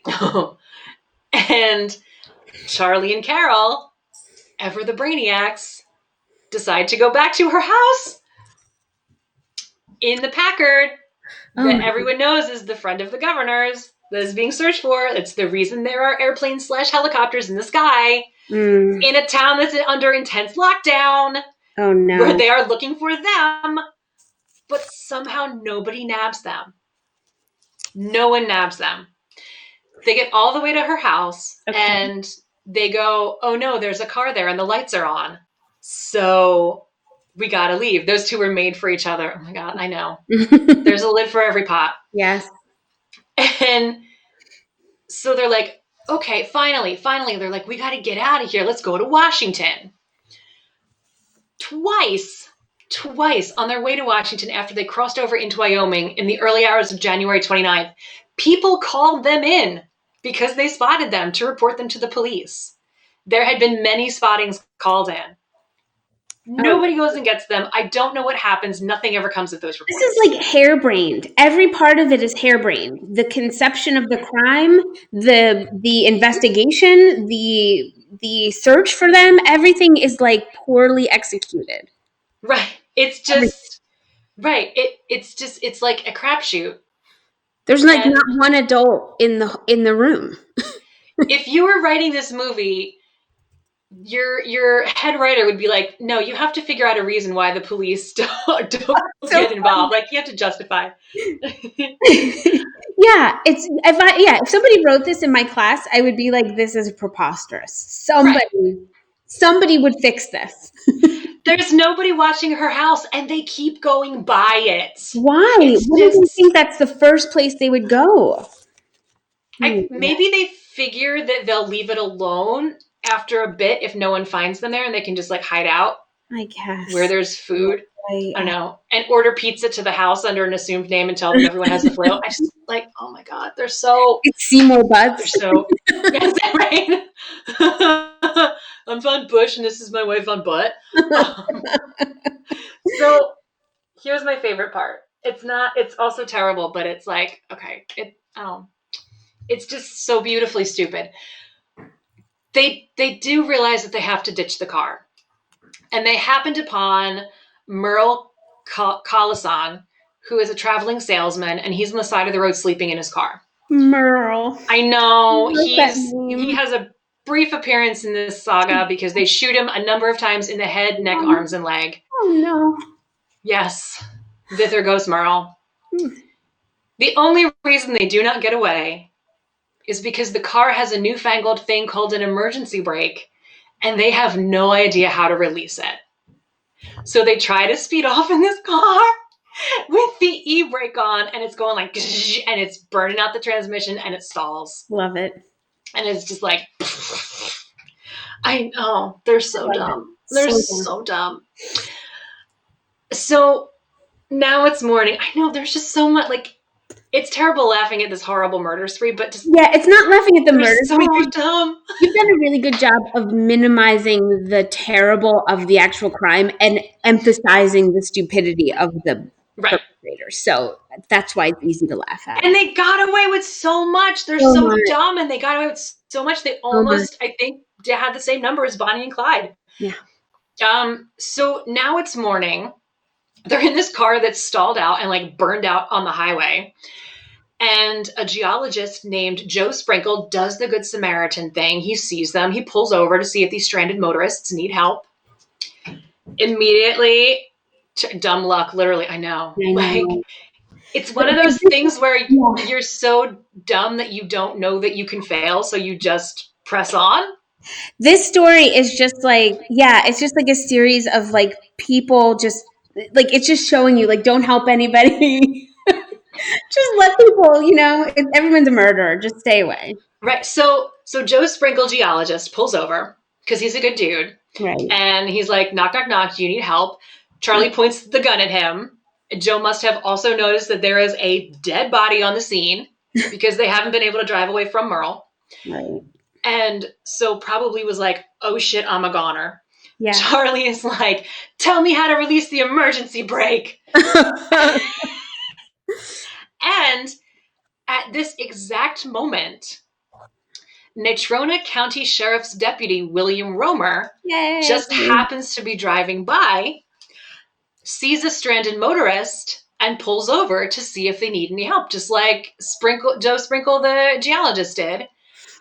And also sees the motorist and this Good Samaritan fighting, which is strange, and there's a gun. So he's like, what's going on? Before he can ascertain anything, Caril jumps out of the car, screams, it's Starkweather! He's going to kill me! He's killed others! Basically, she flips immediately the second she sees a cop. She's like, all of a sudden, she's a genius. Yeah. She's like, peace, I was faking down the whole time to get you caught. Goodbye. And so Charlie is not done. He speeds away. I guess he got the e-brake off, or he's got the e-brake on. I think he got it off because a police chase ensues that reaches speeds of 100 miles an hour, which I think in the 50s is a lot. Yeah. They manage to shoot out the back window of the car, which is what makes him suddenly stop and surrender. He stops the car. He gets out with his hands up because one of the bullets hit his arm and he's afraid he's bleeding to death. So he surrenders to get medical attention. Oh my God. And the deputies call him a coward. Oh my God. So spoiler alert, he is not dying. He's not bleeding out. So the two they're taken in. No more murder spree. Now, in his later life, Charlie will write an autobiography called Rebellious. I thought that you weren't allowed to profit off of your crime or profit when you're in jail. Is that not true? You aren't. Okay. And this might predate that law. Okay. He also might have just not profited off of it. Right. Like, I don't know how that would work. But he did write it. It's called Rebellious. He described his kills in great detail. If you would like to know, details of all of Mm-mm. it. Nope. You can find it, but we're not going to do it here because it comes up.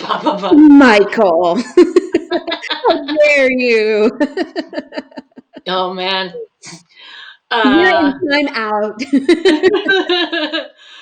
um, but right now, that's later. All of that's later. Right now, he decides to try and be smart and try and outsmart the police and get himself off the hook.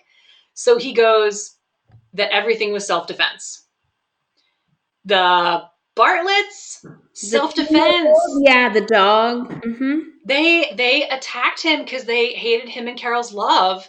And August Meyer, the family friend, shot at them when they were approaching the house for self defense. And Yeah. Clara Ward had a gun, self defense.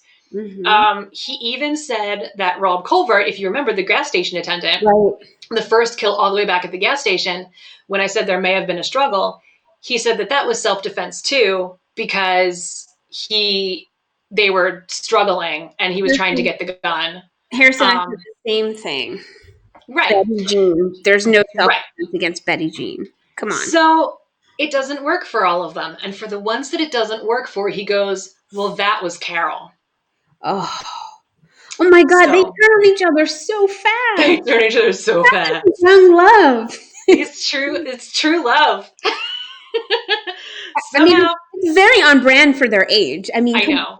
yeah, of course they turn So on each other. That's what that age does. But right. So oh, for all their dumbness, they knew game theory. Always flip. It's in your best interest to flip. mm, Uh, so yeah, anything that he can't explain away as his own self defense, he was like, "Oh, Carol did that, and she loved it. She was worse than me." Um, Baby Betty is Carol. The teenagers who picked us up hitchhiking, that was Carol. Um, mm-mm. Fancy Ward and the maid, that was Carol too. All those dogs probably blamed it on Carol. The police are like, "Sure, Jan, sure."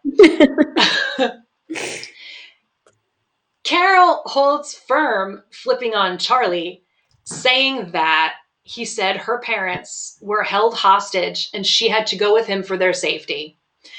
That she sat in the car while Myers was shot, that everything was all Charlie. She was just along for the ride. It doesn't completely hold up because I feel like, based on the fact that they lived at the house for 6 days, she knew her Yeah, parents were dead. yeah.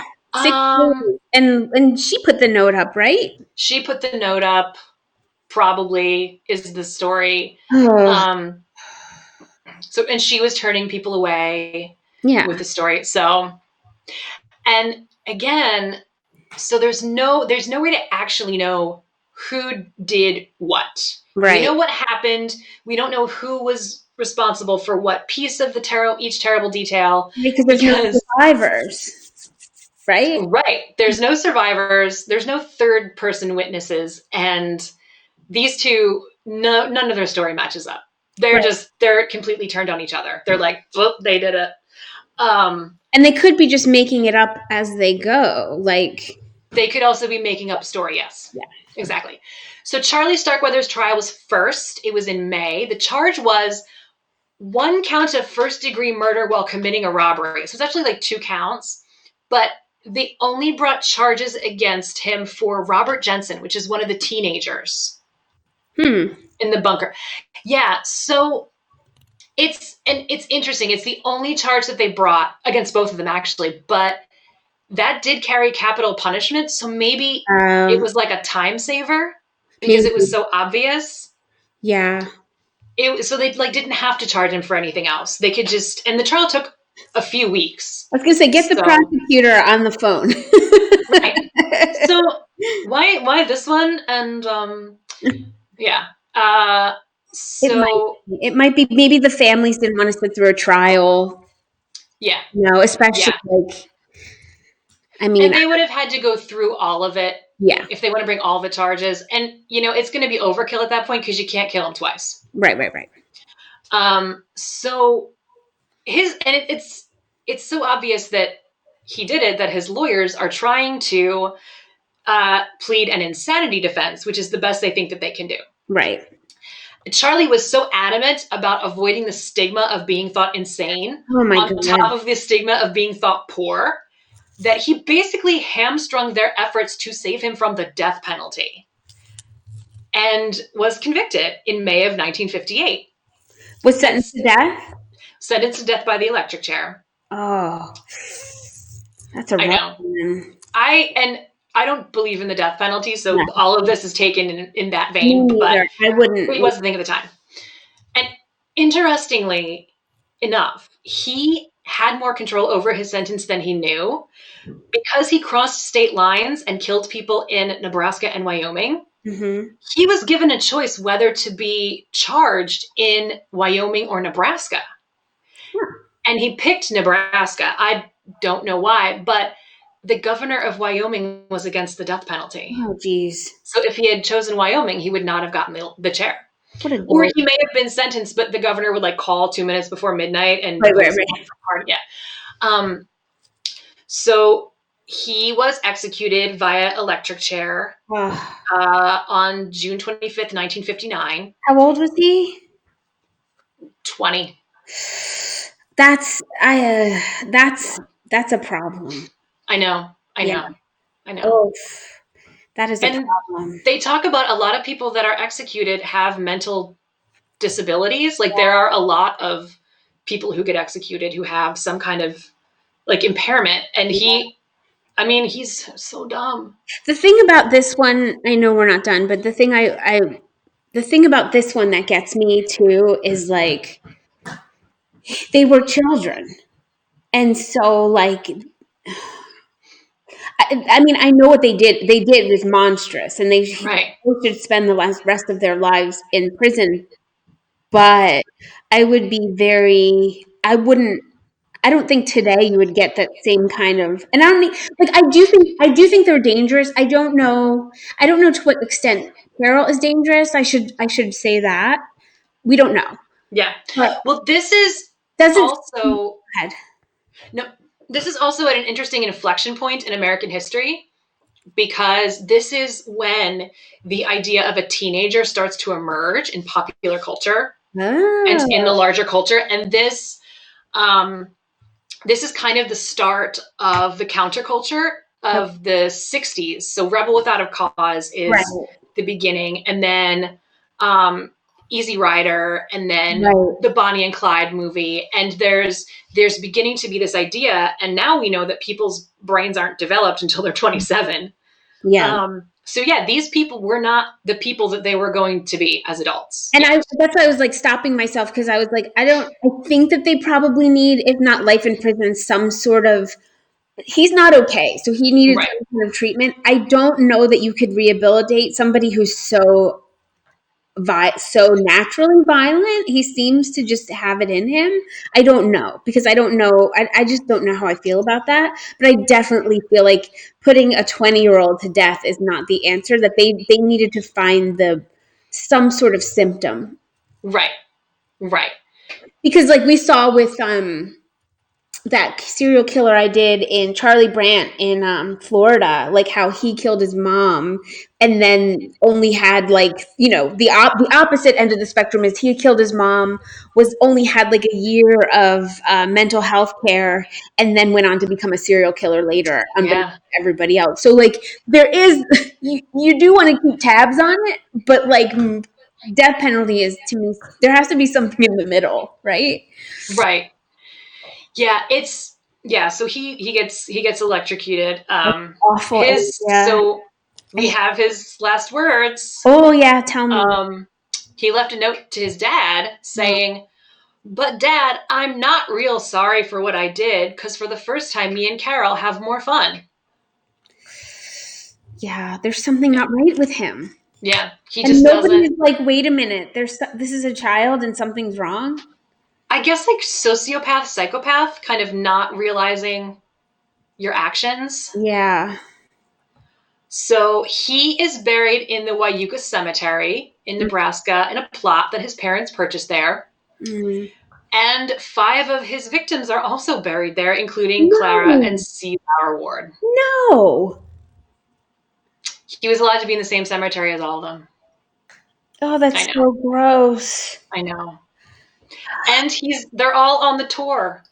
That's where you can, That is disgusting. yeah. Get me somebody on the phone. Well, I Google in Googling him, I found the Wayuka Walking and Driving Cemetery Tour. So you That can is call him. disgusting. And whoever is charging for that should be. No, it's probably free. All right, But whoever planned that out, still, it should be a petition for him to be moved elsewhere. He shouldn't be in the same final resting place. I find that very dark. right. But he's also I mean, maybe I'm the only one. I feel that he's also a victim of like somebody should have intervened in his life early and figured if he's like violently beating people on the street at like In young middle age, school, right. something is wrong. Right. Hey, no, What was he doing? touching my couch. No. Oh, Sorry, dogs do that everybody. sometimes. Sorry, everybody. Dogs do We'll that draw the sometimes. line. Spencer does that sometimes. Yeah. I grew up with a beagle that used to do that a lot. It was weird. But it was the first, Um, yeah, I know. We still don't, as right? Clary Smalling so beautifully said during one of our shows, we don't even know how to take care of sad people or know what to do with sad people. So of course, like it's still a disaster. It it bothers me endlessly that we don't know what to do to help people, and it's like so, I mean everybody almost has, there's almost everybody I know has some sort of mental health issue, so it's not like it wouldn't benefit the entire world to I have. mean, after this year, we all have PTSD. Jesus Christ, don't I know. Um, okay, so he's executed and he's buried. we? So Carol was tried as an adult, even though she was only 15. And maybe because of her age, maybe because of her gender, maybe because she stuck to her story of being held hostage, she is convicted in November, but doesn't get the death penalty. She is sentenced to life in prison. She was released on parole in 1976 after serving 17 and a half years. She settled in Lansing, Michigan, and worked as a janitorial assistant and medical technician. Yeah. Married Frederick Clare, who worked as an observer for the National Weather Service. Started going by her married name, Carol Clare, because of course. Mm-hmm. And she retired. And she petitioned for a pardon. And in February of this year, it was denied. Oh, I was gonna February say, 2020. wow. Yeah. Yeah. Yeah. And it was partly because the testimony from the victims' families. But she has always maintained that she was an innocent hostage. And she could have been, I She could have mean, been. again, she was, when this all started, when they met, she was 13. I'm sorry, I keep going out of the frame a little bit. I move around a lot. No. 13, 14. That's, I mean, that's, I know that they don't think so, but that is a child. That's a little child. So, like, what could she, and she's being sort of led around or groomed by this, I mean, kid who's not much older than her, let's face it, at 16, Right. 17, he doesn't know what he's doing either. But they're in this, like, I don't think it's a folie à deux, which we were talking about before, which is the shared psychosis, but I do think it was sort of, I don't know what I think about her, but I definitely, she's definitely needs help. She's definitely what did the wrong thing, but at the same time, I don't know. Right. I could be convinced that she was sort of like at his captive, because what could she Yeah. do anyway at that age? Right. She Right. couldn't Like drive. when did she have a chance to leave him, really? Yeah, she couldn't drive. He had weapons, like, so it was either exciting to her, which I mean, or she felt like this is what she had to do. Either way, it's two Yeah. shitty options. Yeah. And you have that idea when you're young of like, we're in love and in this together. Mhm. So Yep. might have been a case of I don't want him to kill me too. Exactly. Yeah. Exactly. I don't really know, but with her being so young, I have questions. Right. Right. Harrison said, I think it might have been a case of, I don't want him to kill me too. Yeah, self-preservation. Because think about how she flipped the minute she got pulled over, she had the wherewithal to be like, he's going to kill me too. So she Yes. either flipped on him or that was what she believed. Yeah. Yeah. Yeah. And he may have threatened that. Yeah. So it's, Or she's a menace and she's fooling us all. Either way. or she's right. She's not so dumb in the end. Yeah. So this case caught in the American consciousness, and you may have heard that it inspired the movies Natural Born Killers, California, The Sadist, Badlands, Starkweather, Stark Raving Mad. There's a made-for-TV movie that stars Fairuza Balk called Murder in the Heartland. Mm-hmm. There's an episode of Criminal Minds. There are a bajillion ID episodes. Yeah. Even Stephen King is obsessed with the case and told The Guardian in an interview he kept a scrapbook on Charlie Starkweather. Not to be like, I know. And he even clarifies, he's like, not because I'm like, this guy is cool. It's just because I want to figure out how to notice when someone is like that, like, and spot the next one. Yeah. So, and another reason I think it's too bad we'll never know. Like, we'll never know. You can decide who to believe because we have her story, but right, there's no third party empirical evidence for either way. Right. And so along with Rebel Without a Cause and then this thing happening, another reason that it kind of got stuck in the cultural consciousness was it was the beginning of this turbulent era that I had mentioned before in American pop culture.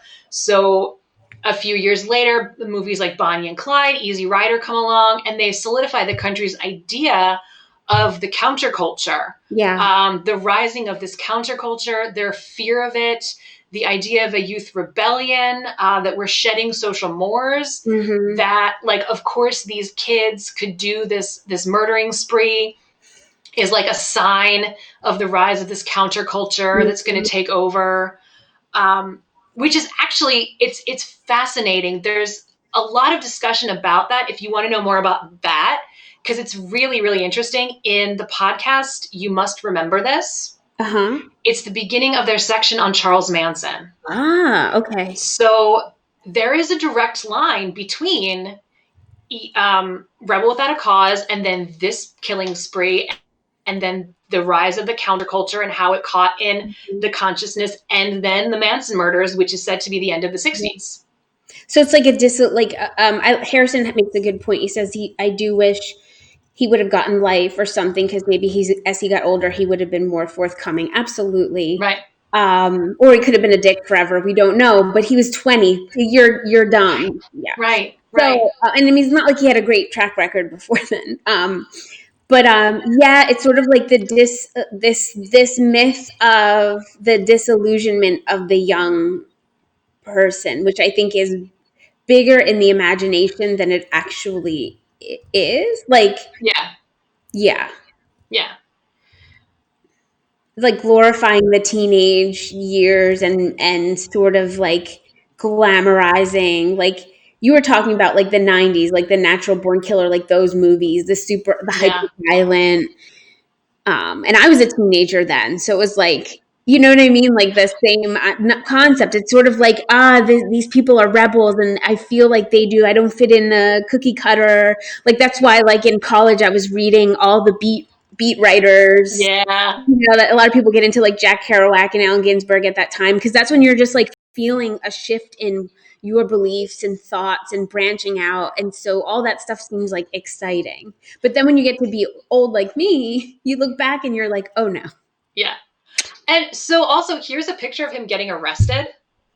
And he looks so cool. Like he's got that like shrug, and he's got that nice shirt. He's got a cigarette hanging out of his mouth, and he's just like, whatever. Right. So that's, yeah. So we can go, I can also show you the rest of these before this crashes again. So let's go back to this Life magazine. So there he is on the left. That's him just like hanging out in a hallway. And look, I mean, he has a cool vibe. I mean, I'm not gonna lie. If like, you were a 13-year-old girl, you might have liked that. I mean, they shot him like he's a movie star for this. Throw a beard on him nowadays, and he'd be any 13 to 20-year-old would be like, okay.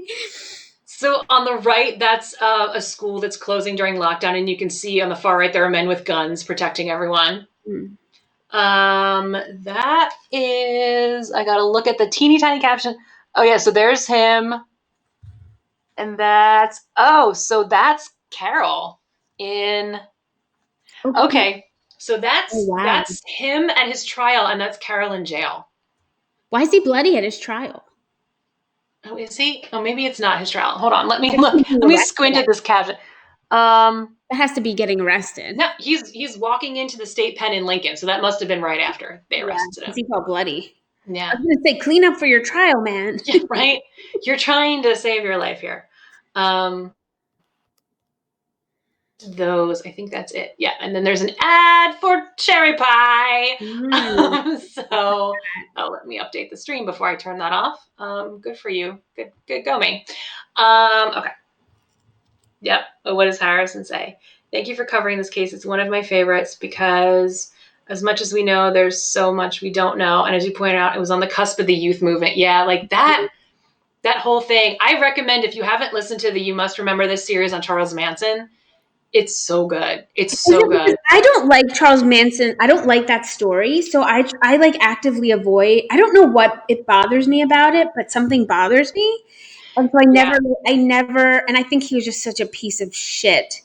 Um, I It's don't know. more about It's worth a listen. yeah, it's more about the 60s Okay. and it really gets into God, what's her name? Sharon Tate. Oh, okay. Sharon Tate, her life. It's more information about Sharon Tate than I have ever heard from anything, Okay. including the Quentin Tarantino movie Once Upon a Time in Hollywood, where she doesn't even talk. Like Gross. so, That's but like a almost like a fantasy that movie, right? Like it's like what should have happened or like another yeah, alternate. Yeah. yeah, it's an alternate reality. Poor, I know it's yeah, she deserved better out of literally everything. Yeah. Um, yeah, so that's that. That was excellent. I Yeah, really enjoyed that, especially because I didn't realize they were so young. I yeah, thought that they were young 20s. And probably because I always associated it with natural born killers, which they were still young in that, but like in my head, Woody Harrelson and Juliette Lewis are older. right, right. Yeah. So, and I remember even when Natural Born Killers came out, there was a big thing about that. Like, it was Yeah. it too violent, and was it going to make everybody violent? Yes. Yeah. Right. Yeah. So yeah, they were babies. Hmm. They were babies on a I did murder not spree. realize that. Um, Yeah. Uh, Great. And there's a lot to think about. There's because it's a tragedy on all levels. I think it's a tragedy because of just like nobody really took him seriously in a way that he needed to be taken, and all those like Harrison said, they're absolutely senseless murders. There's no reason for right. them. No end game. Right. None of those people had to die. Right. They didn't have like a manifesto or like a what do you call it, mission statement or whatever. You know, Listen, if you're going to do a spree, you need to come up with a brief so that you know your aesthetic. You have to stick to it. You got to I plan. don't know. Maybe I'm like being silly, but like it always seems like the person has in their brains something that they're, even if it's batshit, it's always like that they're rationalizing something. And it sounded like he started with that, but then it just became, I'm going to kill people. Yeah. Yeah, it was kind of just he just wanted to kill people in the Yeah. end.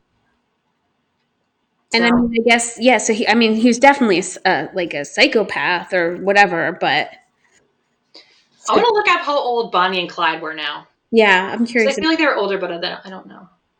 Um, I did look them up today, but there's only like one picture of Bonnie and Clyde that exists. It's amazing. There was a couple in Philly, weren't they in Philly that were kind of like a Bonnie and Clyde in the recent past, like in the last 10 years? Oh, yeah, they did like hella identity theft. Yeah, but Yeah, was there murder in there too? don't know. So they were 24 when they died, Bonnie and Clyde. So I think they were a little bit older. Okay. But yeah, so that's a long story because there's so much. Yeah. There's so much, but they killed 11 people all told. They or Charlie, however you want to read this. over like 2 days. That's insane. Yeah, it like a lot happened when you look at the timeline. It just it's wild. It was just nonstop. Yeah. Oh man, it's depressing. It's a really depressing story.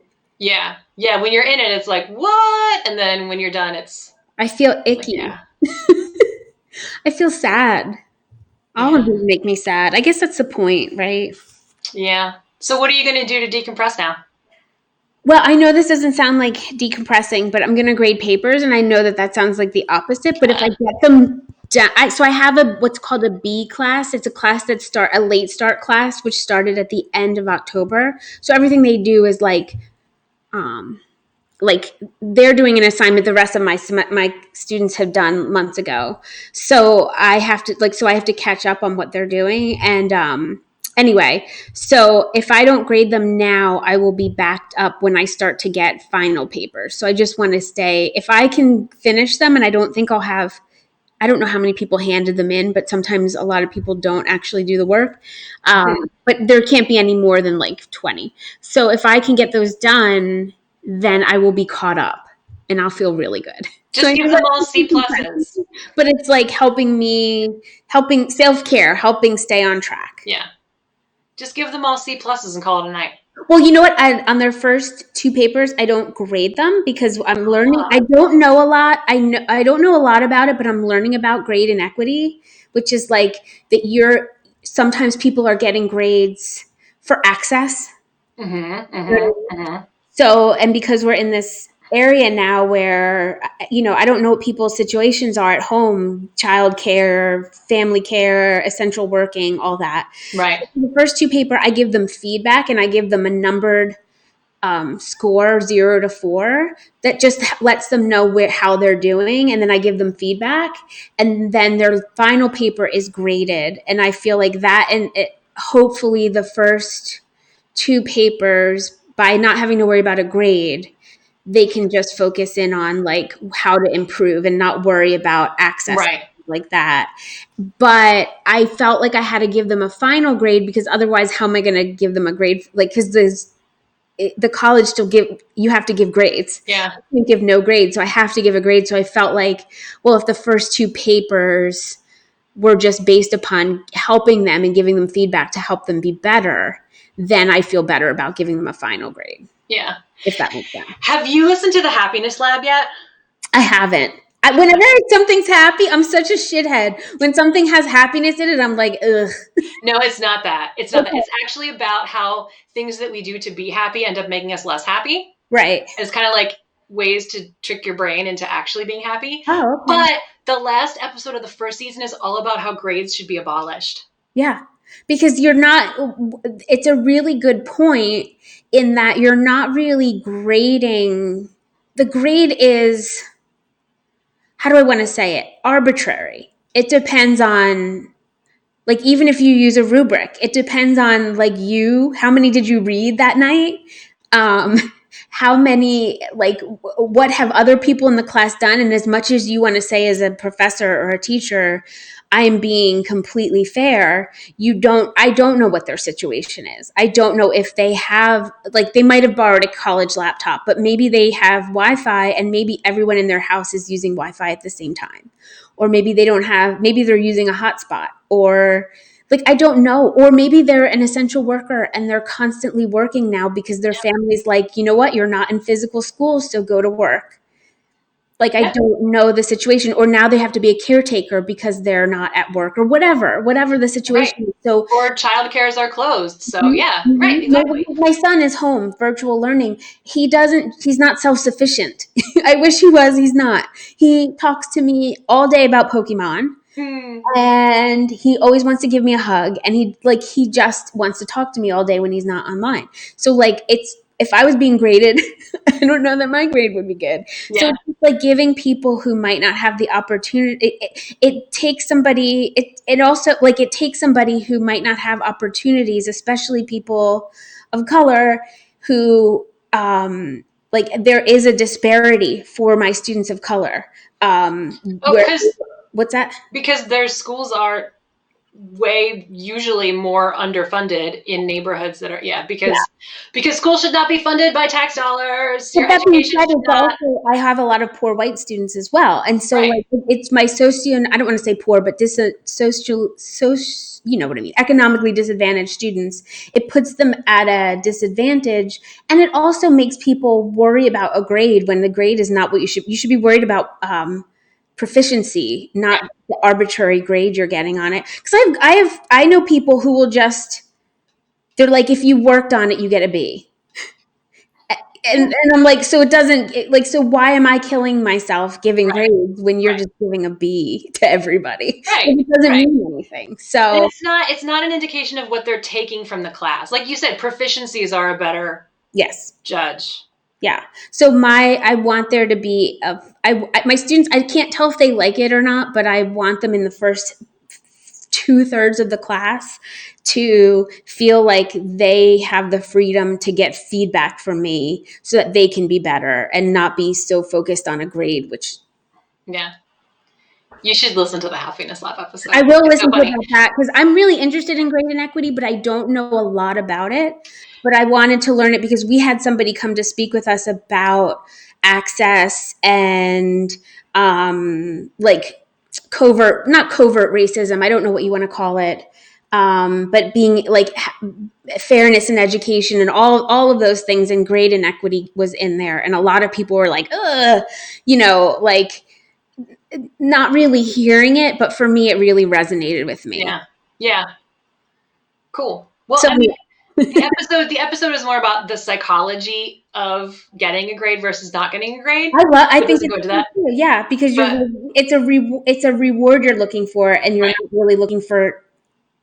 You're not. There's other thing. the knowledge. Yeah. Yeah. And she says she actually offers the course. It's a Harvard course that the podcast is based on, Yeah. The Science of Happiness. She offers it. You can take it no grade. Love And she's like, I encourage you to take it no grade. It's going to be no grade unless you opt in. She's like, no one has ever taken it no grade. I would take that no grade. They all want a grade because Yeah. it's Harvard. Like, When I taught at Westchester, like I taught a part time there, and everyone was so worried about their grade, and I was like, God, it was a creative writing class. I'm like, guys, that is not the point of this yeah, class. The point is learning how to write and making art. Like, but they were so grade grubby, and yeah, they all yeah. wanted A's, and I'm like, calm down. I'm like, I try to explain to them, A is excellent. A is like beyond. You are extraordinary. So an A is like incredible. Everybody can't get an A, or an A becomes a C, right? Because C is average, but Right. nobody understands that. But I'm like, yeah, it means that you are like above and beyond. And they're like, I'll have all A's, and I'm like, well, that's a problem. Everybody can't have all A's because then everybody is really just getting a C, and nobody, It's so right? mean. I don't know. Also, like, All is what's great. wrong with being average? When did we make that a bad thing? Well, exactly. You can't be great at everything. Because you Wow. can't, because there's no place for average anymore. You can't get into college with B's and C's. Yeah.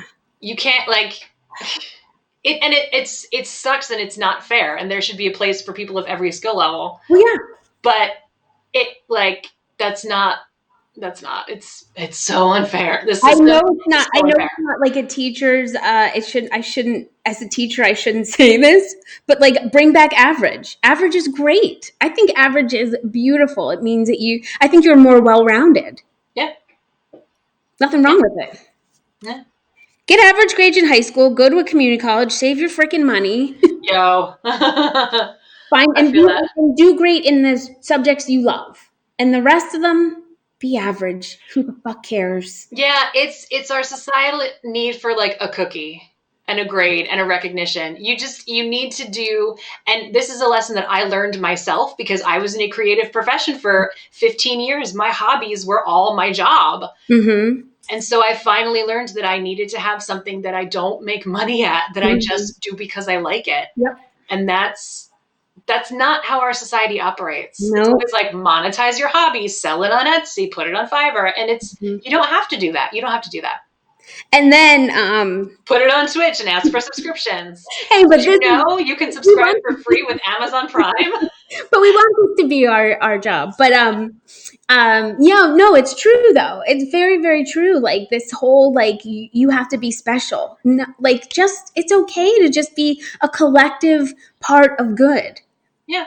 Or you're already special. Yeah, just by being you. You don't need an A. An A is bullshit. It means nothing. Somebody made it up.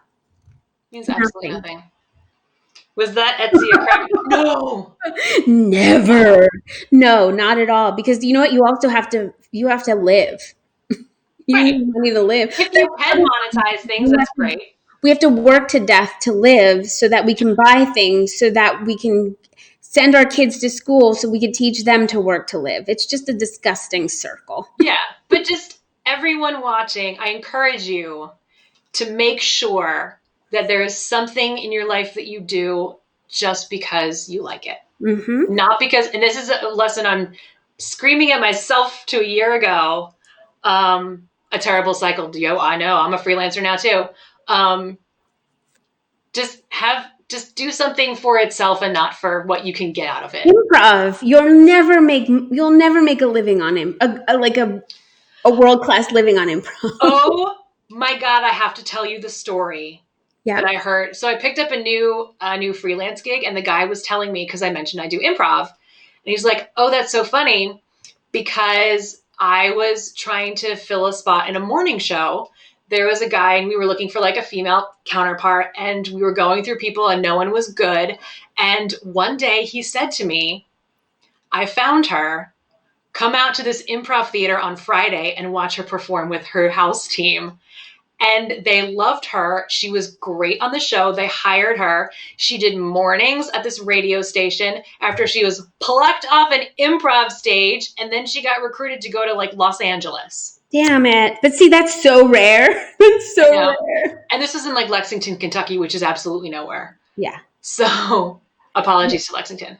And no shade on, like, that's awesome, but I like to the part where you're saying like most improv you're doing because you love to do it. You're not doing it to or be. You should be. Yeah, you shouldn't. You're not doing it to be Stephen Colbert. And if you are, stop it.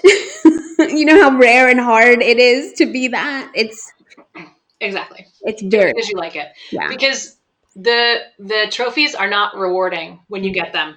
Nope. I got many of them. Mm-hmm. It's not as rewarding as just liking what you do. Mm-hmm. When I got the one thing I wanted more than anything was to be on a house team, all I did was worry. Oh, no. Getting cut. That's all I did. I spent my whole time on Hackett Park worrying, and I didn't enjoy it at all. I mean, I enjoyed it. I love the people, but I ruined my good time. And so just do it because it's fun, not because somebody rewards you with some sort of bullshit. Because then you don't need the cookies. Nope. You need the trophies. Right. Did we lose everybody? I know, right? Everybody's here for murder. I want to go and watch The Crown, because I'm halfway through the season, and oh my God, it was so good. It makes me so mad about Princess Diana. Oh, can you? We're working on it, actually. Yes. We're going to do a podcast. Oh my God, I love you, Harrison. Thank you. Harrison is like the best hype person. No. He makes me feel so good about myself. I know. And you're so funny. I know. It's like so lovely and so complimentary, and then so like dark and pithy and wry. I'm like, I love it. I love it. This person has everything. I know. Everything. Artistic talent, chat, humor. Yeah, so I actually have voiceover work that I need to edit. I need to finish the tracks and send it off before I make myself dinner and watch that. So that's exciting. Yeah, hire me for all your voiceover needs. Ask me how. If you haven't, please subscribe. We love subs. You get Golden Girls emotes that you can throw at me to remind me that I am a Dorothy, whether I like it or not. We're working on some other cool stuff. Mm-hmm. If you connect your Amazon Prime with Prime Gaming, you can subscribe for free, and all that money goes to us. And we will be back on Friday. Mm-hmm. Today is Tuesday. Every day of my life is Thursday. We will be on again on Friday for happy hour. If there's anything you see, you come across, you want to talk about, We'll Mm-hmm. talk about it. Yeah, we'll have fun. Maybe I'll make tomato soup on Ooh, Friday. that's nice. I got a recipe. My supermarket was out of tomato paste, so I have to see if what I have in my fridge is still good. But I can't get off the Panera. That's what I eat, the Panera tomato soup, and it's like $7. It's I know $7. So I'm like, I need to have it at home because although you could get it at the supermarket, but I think it's still expensive. it's still more expensive. Yeah, because Yeah, I've been right. getting the like carton that Yeah. has like 4 servings in it, which to me is like 2.5, because I love it because it's so good. Um, yeah, so I was like, I'm gonna make my own, Mm-hmm. and I made lentil soup yesterday. Mm. I got a Dutch oven at the beginning of quarantine for sourdough breads. I've never made sourdough bread, but now I'm doing soups. Anyway, Nice. yeah, and my cat is meowing at me for his dry food, so It's time. yeah, it's time. I'm gonna bounce, do my work, watch The Crown, drink some wine. Thank you so much for being here, everybody. Yes, have an awesome week. Yeah. Do something just for fun. Tell us Mm-hmm. what it is on Friday. There's going to be a Yeah. test, and Gina's going to grade it, but you'll get a B. I will. No, you won't. You'll get a 1 through 4. You will get a C, and that is average, and we will all be okay with it. Celebrate how average you are. Okay, okay. We love you. Bye. Bye.